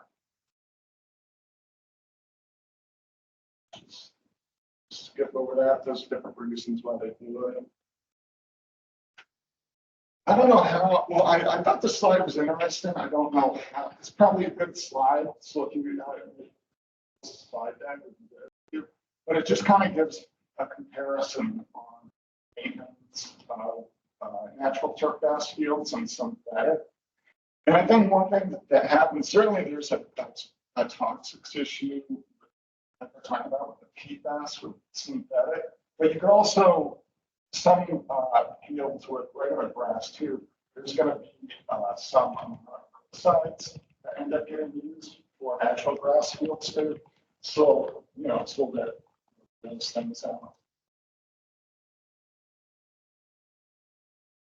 And again, the end of life considerations the last 10, 15 years, and breaks down and has to be reinstalled. A new application, hopefully like the one you mentioned, that they're going to have in Paris. That would be very cool. So that's pretty much all I have. My major was environmental occupational health. I looked at chemicals for big chemical companies for a long time before I came to Santa Monica, and I've been looking at chemicals for 20 years here, 20 plus years. And I think it's real convenient to have, they have what they call, if you look at the occupational workplace, they have something called riskful exposure limits for chemicals in the workplace. And they can say, hey, as long as you're not exposed to this chemical at this concentration for more than 8 hours a day, during the week for a work week and stuff like that, you'll be fine. But there's nothing like that. We don't have anything like, oh, as long as the kid only plays on the playground with artificial turf for less than a half hour a day, you should be fine. No, we don't have anything like that. And so the issue is, what do we do with toxicity issue on the PFAS? Right now, if they say that it causes cancer, but it's not officially on the California list. So California, if anybody knows, decades ago, there was something called Proposition 65. So the state, it's part of the EPA, it's called the Office of Environmental Health Hazard Assessment. They keep a list, it's called Prop 65. So if you ever see that warning that says,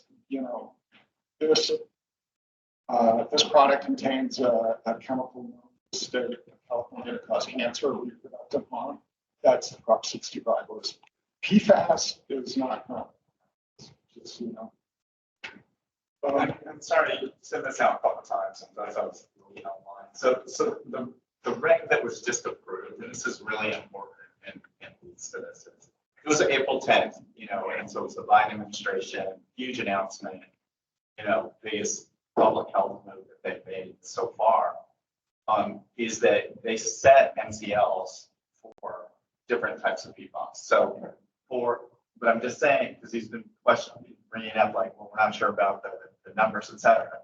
That's now asked and answered, at least from the standpoint of drinking water. So just so you know, it's the MCLs or PFOA and PFOS are 4 parts per trillion. And then in drinking water, right? But again, it's based on extensive toxicity information, right? And so, that's just the important thing to know. And how you apply that in the city, that's up to you. But I'm just saying that now is going to apply at the tab in the entire nation. And PFNA and PFHXS, that's not what I know, is 10 ppb. So anyways, and it's a little more complicated than that, but a lot of that particular issue, as far as I'm concerned, has largely been decided. What you actually do in the aquatic environment or however else you can apply it is a different issue. But since we have groundwater basins, obviously that would be a concern from the standpoint of, I don't know, don't we have like a sustainable rights ordinance about not contaminating our groundwater basin? So just keep that in mind, since that's the numbers we got. So that's the little problem. I'd just like to add that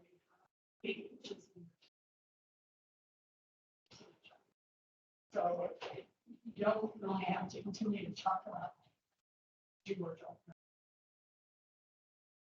For past several states.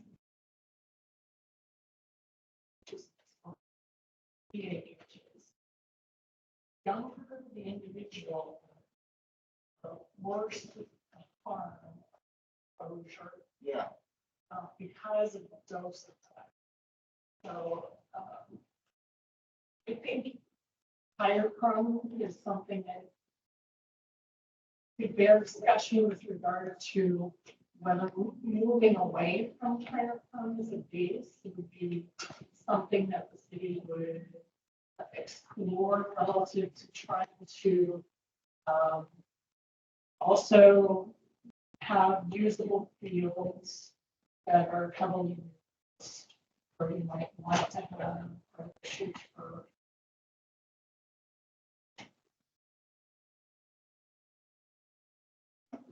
One thought that I had was the way, I'm just thinking through how the city might address this issue forward.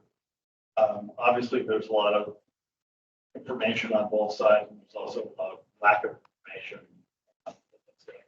Some of the health studies directly related to sports fields.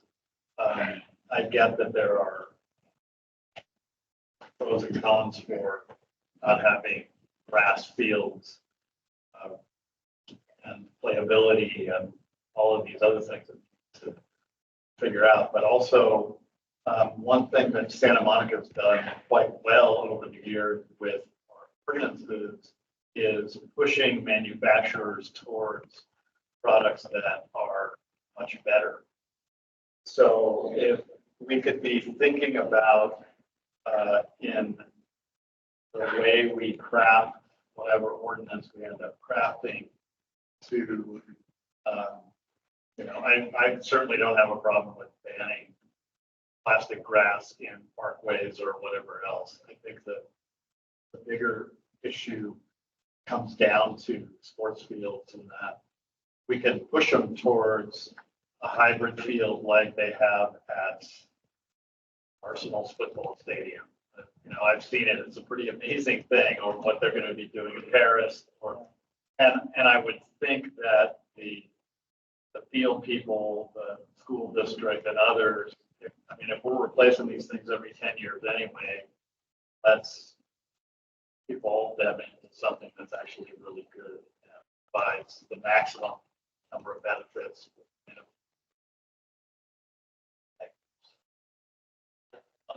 That's a goal for sure. Is there consideration being given to the city asking the current facilities to have the stuff to prove that it's safe, rather than having the residents have to prove that it's not. Can you repeat that? It's an interesting Flipping question. the burden of Who proof. has the burden of proof, showing this stuff is safe or not? Currently, no. That's a, for me, I mean, I think, you know, I think manufacturers should do it. Well, no, you're in the city.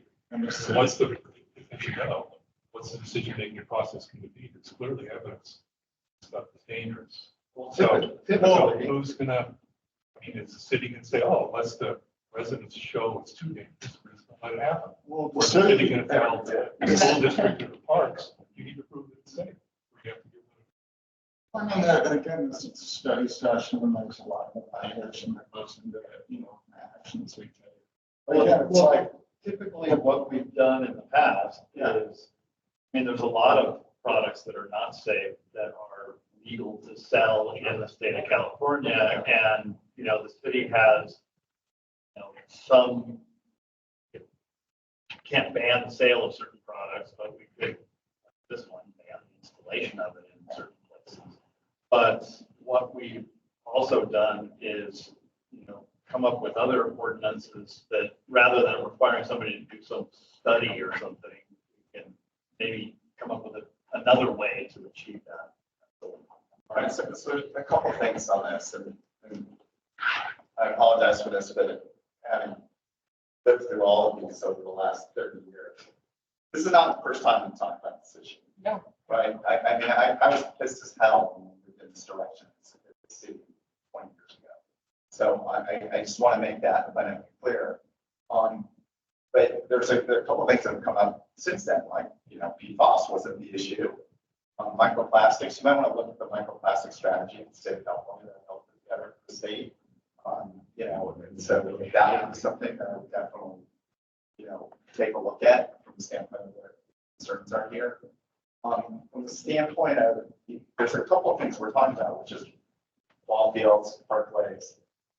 Proliferation of neighborhoods are nuts. You guys remember, you know, Rick, the measure meetings, is that, my God, people were, like, we made it abundantly clear, like, we're not gonna pay for you to do, you know, rip out your lawn and put in astroturf, put in artificial turf, you know, and actually get Measure B dollars for it, right? And we had to make that abundantly clear, you know, and that passed.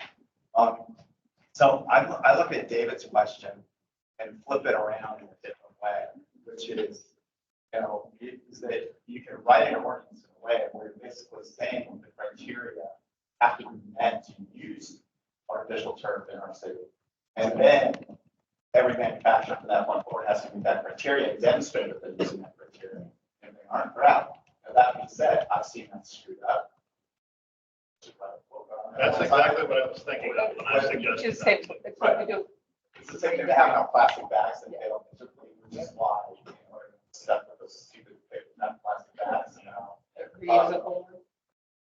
Yeah, right. It's supposed to be real, reusable, and the California Grocers Association paid like a house of cards. That's exactly what happened. So, and so that's the sort of thing where we can be really strict on the criteria. But it scares the hell out of me. Just in walking around with my dog in the neighborhood, et cetera, the number of homes in the last year that have flipped to artificial turf in their front lawn is just beyond disturbing. That's a trend that has to happen. So what we can't see on this header for some reason that we can see here is basically you hit it perfectly. There are basically 3 types of applications that we are going to be looking at and crafting a citywide response. The first is going to be parkways.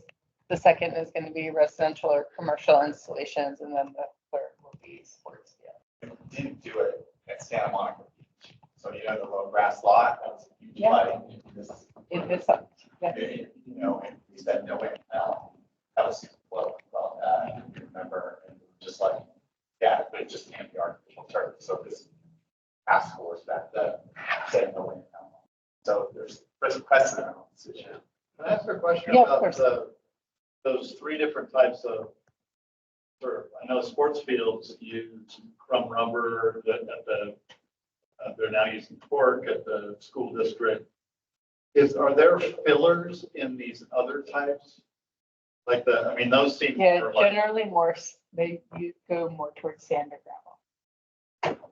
Because they don't need to have the same playability for residential or. Yeah, so a front lawn wouldn't have crumb rubber necessarily, but do they have, microplastic beads they're pumping in there or something? It just depends on it. I just put it in. It's really popular. But it's just, there's no infill. And then I feel like the infill is mostly sports fields.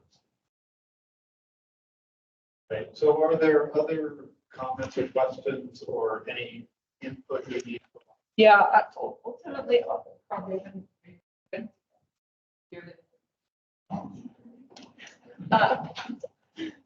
So basically, these are the ultimately the criteria that we're talking about. The applicability, which we've just talked about, is the parkway, the residential, and commercial installations, and the sports fields.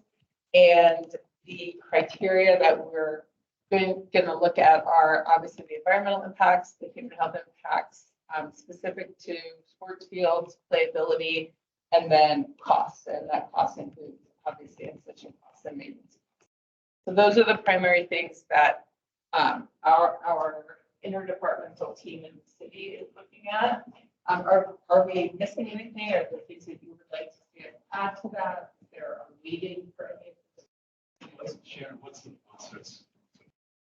The process from tonight, so we have an interdepartmental team in the city who has started to meet staff from Public Works, from Office of Sustainability, Public Landscape, from our colleagues who permit the sports fields, who maintain the sports fields. We've engaged our city attorney around the issue of parkways. As you remember, we've had different direction over the years on whether or not we can direct or recommend or prohibit certain uses in the parkway. So we're getting an updated opinion on that.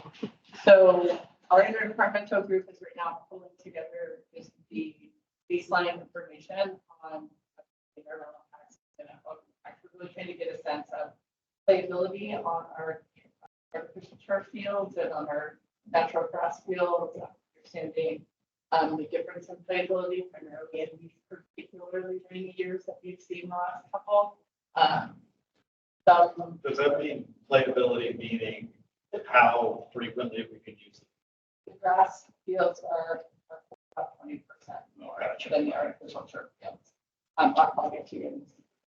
And then cost, obviously. So that's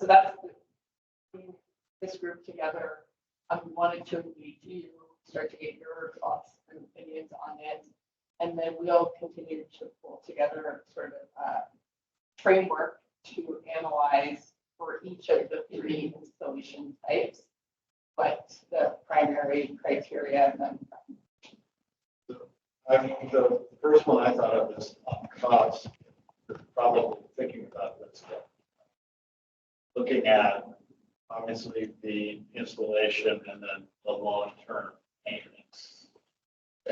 Basically, all of the life cycle costs involved in each of these opportunities, because it seems like the arguments for and against these things are like a first cost thing as opposed to the life cycle. So as much life cycle assessment, right? Because I think then that starts justifying, well, there's an expensive option, but it's an expensive upfront option that may have a lower long-term cost and sustainability.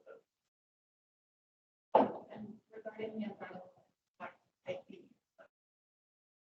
it's well established in the water that what's going on. If there's a way to go after that part of it, what's all the atmosphere, and then further on that, how does that affect human health, and what are the little people spray. No, they are just- I'm thinking of my child. Person, sorry, the children, but these smaller bodies, they are much more. Yeah. It's important to not talking about adults. Necessarily, a lot of them small. I think Susan was talking about, so PAHs.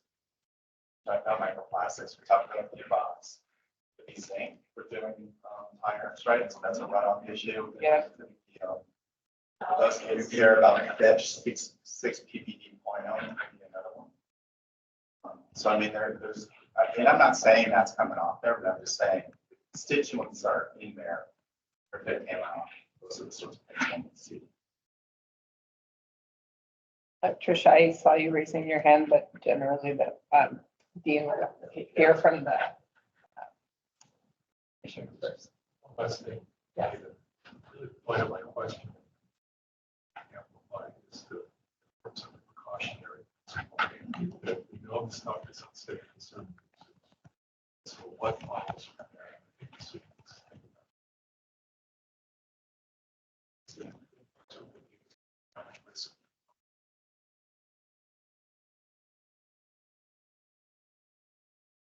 Oh, no, safe level. I level is acceptable as zero. Should we be in the same position? You know what, David? EFOA and EFOS. In there, is that their MCL goal was zero, because they hang out. The stamp plan doing something that's forceful. They showed that they did more, they did more. So.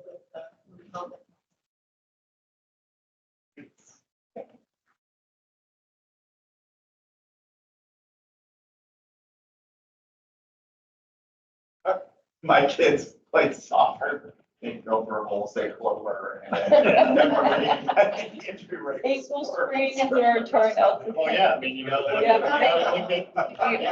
we have. We have, and the injuries are different for youth. These are really helpful. Does anybody think that there's any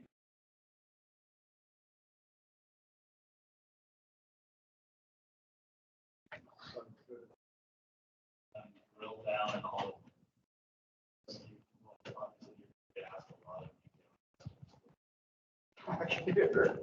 Yeah.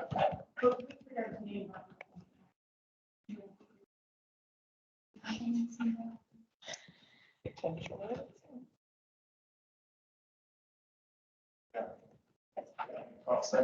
Yeah. Sequestration. Yeah. You're saying- Yes. That comes in life cycle stuff. Yeah. Yep. So maybe. Right. And so, Yeah, this may be on charge, but a lot of people like to see the impact. It's really visible.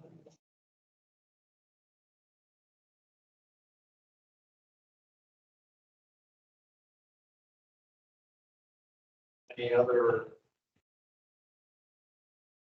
I would just really love to get involved in the conversation. Appreciate the presentation. Many of the information. If I watch that, I didn't know, I would say, give it immediately. A lot of information is not accurate. And there's a lot of other information out there, such as the targets we're putting in have very minimal, no PFAS, that show sugar, they are recyclable, they have been recyclable, and show. So there's just a lot of information that's not fully accurate. So enjoy before it comes back to you. Well, that, I mean, I think that makes a lot of sense because there's doing some theoretical research.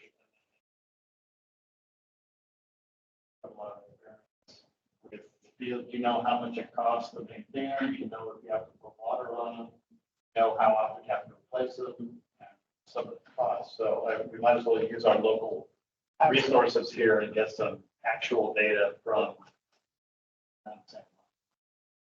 Great, thank you. I just ask one question, which really might be more to future references. I'm hearing inflation on health impact between surface contact and congestion, just something to investigate.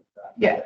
No, we- Yeah. We made that differentiation and we shared it there. Super interesting. And thanks for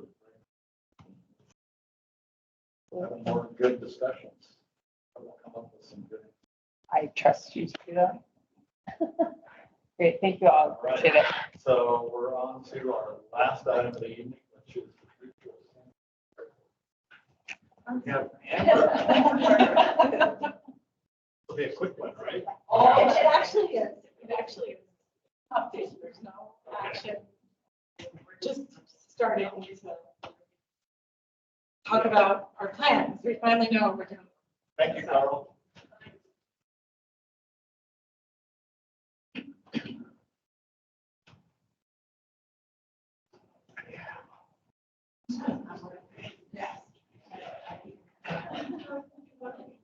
Oh, that's all right. So thank you for having us tonight. It is a short update. It's just kind of, we've been kind of radio silent for a couple months. Honestly, we've been working on stuff. So you were the first commission that we were going to. It's just kind of lined out. We're going to RFC next week. And then we're going to the airport commission the week after that. So we're starting to roll it out, but we're very excited to start talking about what's actually going on and what the team focus is. I know there's been questions in the community around that. So what are we looking at? What are we talking with? And what have we been up to? So we thought we'd talk through a little bit about what we're focused on. So we are focused on closure. So we have kind of two different teams in the city. We have an airport director whose job is to run the airport. That's what he does. The team that I lead is for project airport conversion and therefore closure as well. And so there's kind of two separate things going on. But both teams are focused on legally closing the airport and working towards that and understanding what that means. We are focused on delivering a great. So we've had some great speakers tonight that have mentioned that. We're very excited.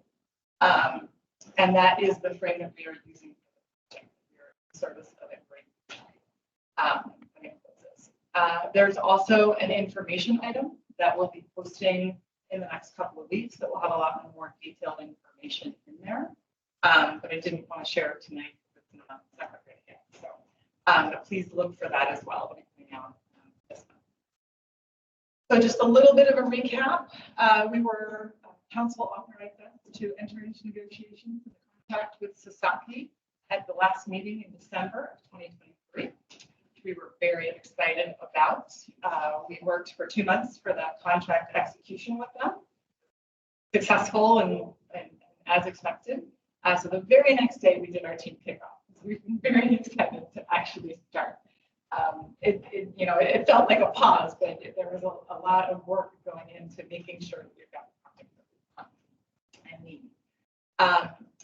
What we've been doing for March and through today in April is setting up the existing conditions. There's a lot of information out there that our consultant needs to digest the information with our GIS team to really understand deeply where we are and to put all of those documents that we currently have available.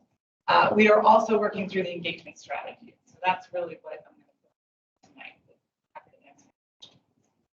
So we did have it looks really blown out. Sorry about that. You never can tell how the projector is going to go. But I'm going to come over here so I can gesture. So if you remember from the December meeting, we had phase 1, which was charting the course, phase 2, discovering the place and setting the stage, phase 3A for the 3 scenarios, 3B was into the preferred scenario, kind of the overall 21-month process. We'll dig in a little bit more to phase 1. That's what generally how each phase is set up is we have a virtual education session that deals with whatever the topic is. That will be on the project website. We're launching a project website, start with that. And on that project website, we'll have some virtual education sessions. That's where the online survey will be. And then in each one of these, we have one large community event that'll be in person. That's the next slide. Then we have several pop-up events, and then a working group that'll work through at each of the stages. So you can kind of see how it's working out throughout next 21 months, and then I'll give the detail on these. That's kind of what we're looking like. Amanda has the slides, so we can share them after, so you can actually read that.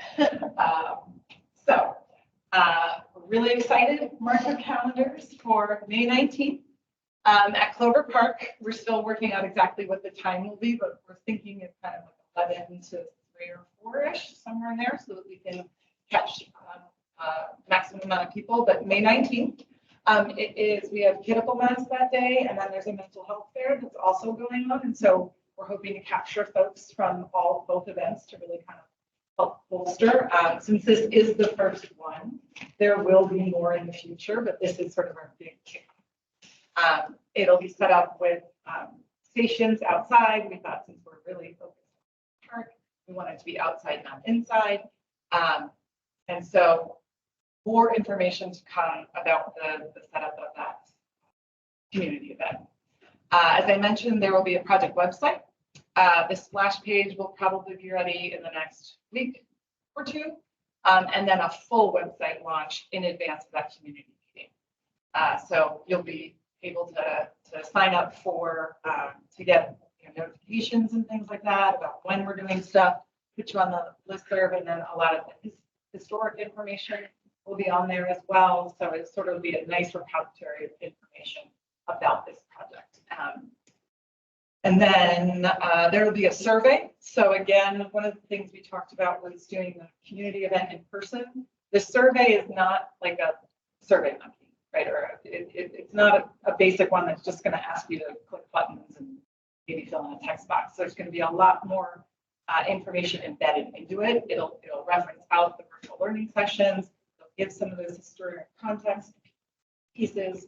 But it really wants to mimic if you are not able to make it to the community meeting, but the experience that you would have had there, that's what the survey is going to be in service of. And so even if you can't come in person on May 19th, we want you to be able to provide us feedback 24 hours a day, 7 days a week. It'll be open for about 4 weeks. And I know there's been some concerns about, do we know where people are located so that we don't get bombarded by some of the outside groups or folks that aren't from Santa Monica. And so we do have that ability as well. So we will be asking for zip code and things, but there's other ways that we can make sure that the comments that we're really focusing on are the ones that are generated by the folks, in and around Santa Monica. But we'll know where they're coming from. And then the working groups that I mentioned, there's still more to come on that as well. That'll also be in the info group or info item that's coming out. But we are working on those and how do we make the most effective groups. So we're working through those. And then the last thing, I promise this was short, is the pop-up event. So these are the events that we're targeting. So after the community event, because this is the first one, we're going to try very hard, and we're hoping that and anyone and everyone that's here will help start telling people, hey, save May 19th. But there will be 4 pop-up events as well after it, so that we can garner information from those as well. So we'll be going to 2 of the farmers markets. We'll be going to the Pancakes in the Park, Fishikara, and then the Juneteenth celebration. There's probably some other events that staff may attend, but these are the ones that staff will be at. We'll be aggregating that information. And then coming up with sort of the phase 1 report out, those sorts of things. So this is what we have to share right now. It may not sound like a lot, but we've been working really hard to get all these pieces pulled together. And we're just really excited to actually start this conversation and chart our path forward. So happy to answer any questions. Yeah, I apologize if I asked this before, because I think I might have. Is there a way you want our commission to participate in this other than presenting now and again? And what I mean by that is like, examples of how far we could take this is start discussing environmentally what we think should be the most important step to put in the park. We could be making recommendations based on some of our experience and what we see on, remediation sorts of activities that, what should be done from the standpoint of phase 1 or phase 2. Looking at those sorts of issues to make sure that the park, is cleaned up as quickly as possible so that we start doing cool things there. It'll be end of 28. We can look at the sustainable city metrics and from the standpoint of making sure that those metrics are met from the standpoint of really shaping the way we look at the park in a way that would be consistent with the longstanding principles that we've had as a city on sustainability, the full definition of sustainability. Those are the sorts of things we could be doing rather than just, hey, this is what we're doing, come to pancakes in the park, kind of thing. And so I just want to make sure that, that there really isn't much that's more important in this project in the city, if anything. And, I just want to make sure that we're utilized as much as possible. It's useful to the city. That's all. Absolutely. And that's why I coordinate with Shannon, where it is the correct way of going about that. But we would absolutely. But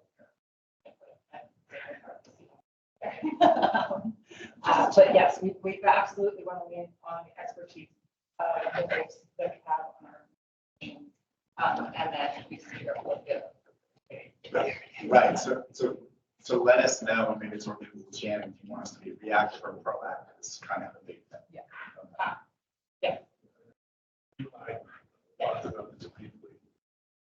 Where I can see pieces a lot. Fishing or starting those breeding people. Not really too good. Same art.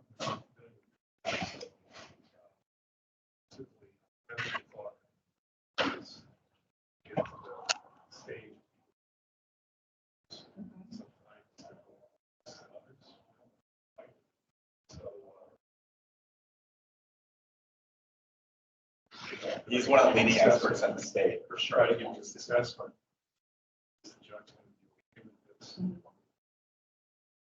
That would be Steve. That's all we want. Yeah, just a moment. So there's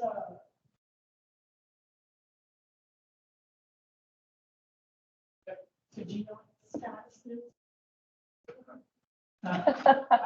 Sunny can answer it, Rick, you probably know more than I do.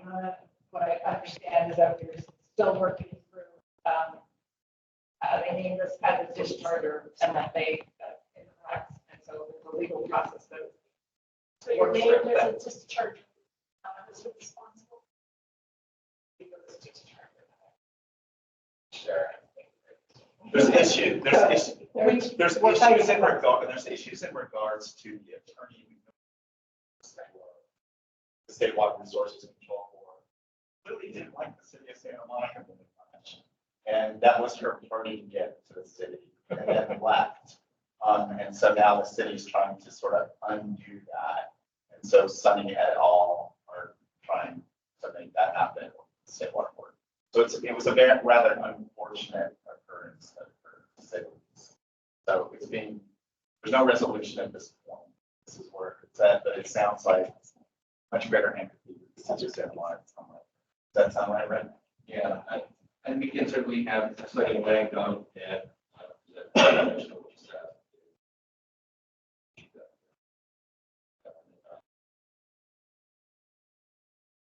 Other questions or comments from commissioners?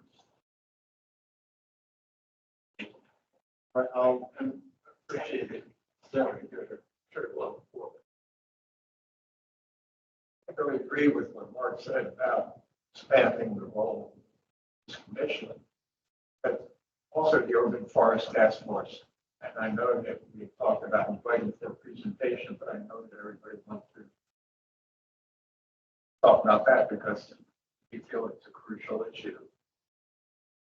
One of the most important for the environment and not the personal guy. And I thought the community spoke already, but I appreciate what you're doing. It's making it, I mean, now that you're like running the task force, it's making it real from the standpoint of, you know, how many trees do you want? Exactly. You know, what is the forest balance? All those things, you know? We would be happy. Shannon, thank you. You do have an airport sustainability subcommittee. Susan is on it, David is on it, but we're getting to that point. The Amber is here, Amber is here, giving you this update as a collective body. So because as she mentioned, we went back, I think 2 slides, like this just happened. They just chose that there was attempt number 1, a community engagement process. And then there is now attempt number 2, a refining of how we're going to engage the community and make sure that we hear, you know, from multiple voices and multiple times throughout the process to make sure that we really get a comprehensive sense of what the community would like to see. And then this opportunity to weigh in, you know, hire an expert who really does this work. And then now, you know, they just kicked off last month. So now she's here with this. Give us, here we go. Phase 1. Phase 1 is her coming here and talking to all of you. And then she's systematically going through each of the other boards and commissions, as well as staff groups to pull in, not necessarily a water retention facility should go here and composting rows should go there, but what should we be starting to think about? And then we can engage you more. But I do think, given the topic and the timing here, and the fact that your 3rd member has resigned from the task commission, promise to get that right in the next 10 years,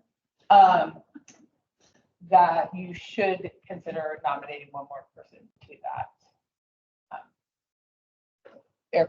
your airport sustainability subcommittee. We can do that right now.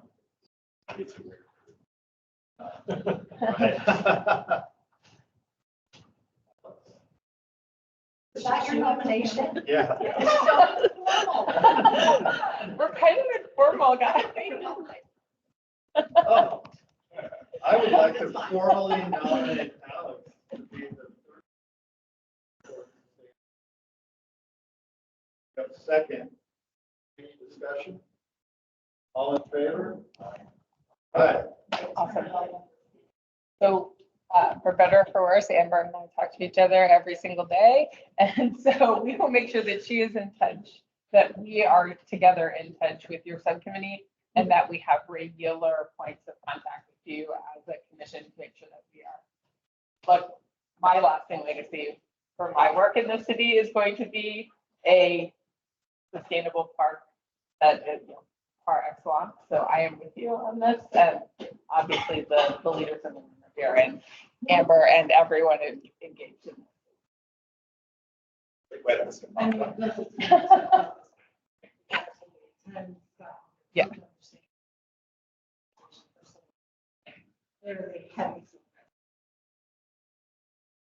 How does this all fit our carbon goals?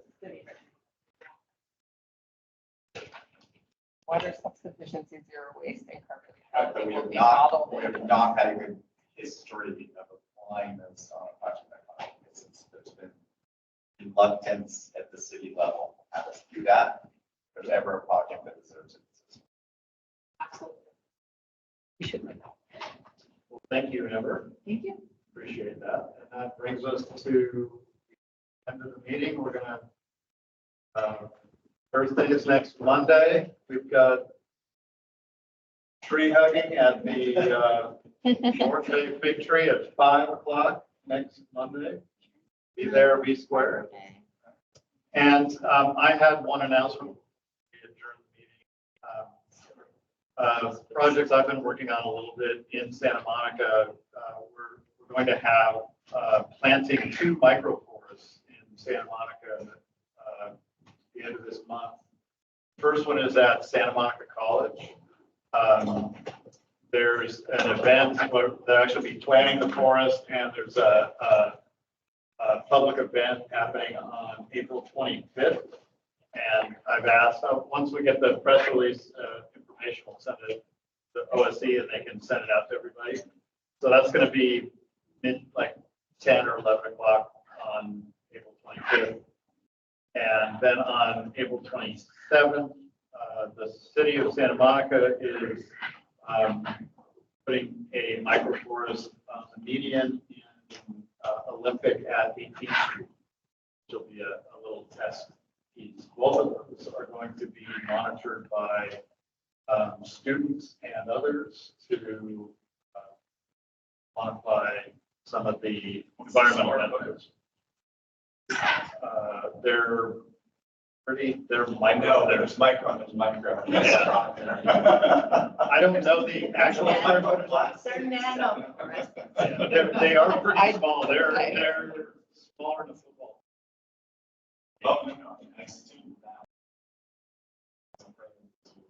The size of the table. 100 square feet. No, they're bigger than that.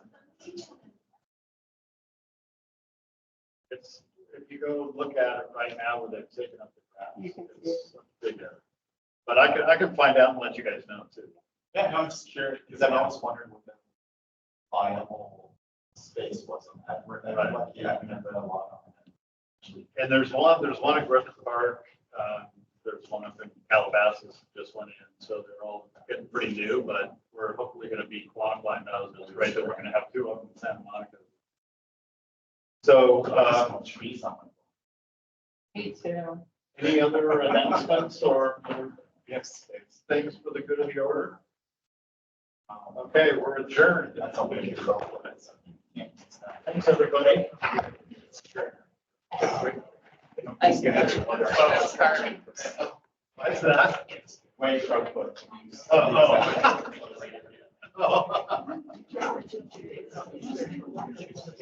Yeah.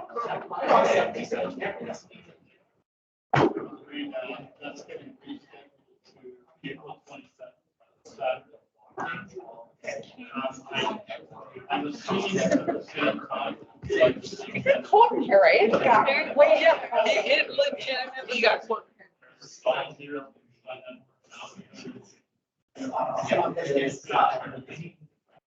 Yeah. And then the other one is.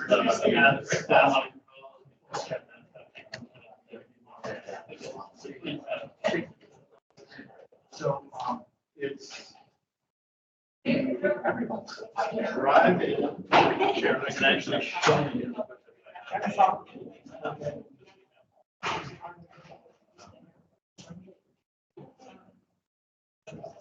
That's, between 10 and 12. Remind me your name. Like, I know that it's like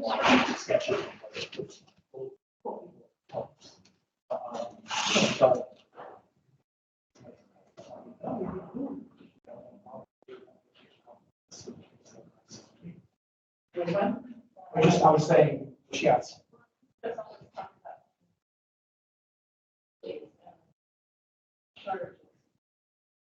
Thank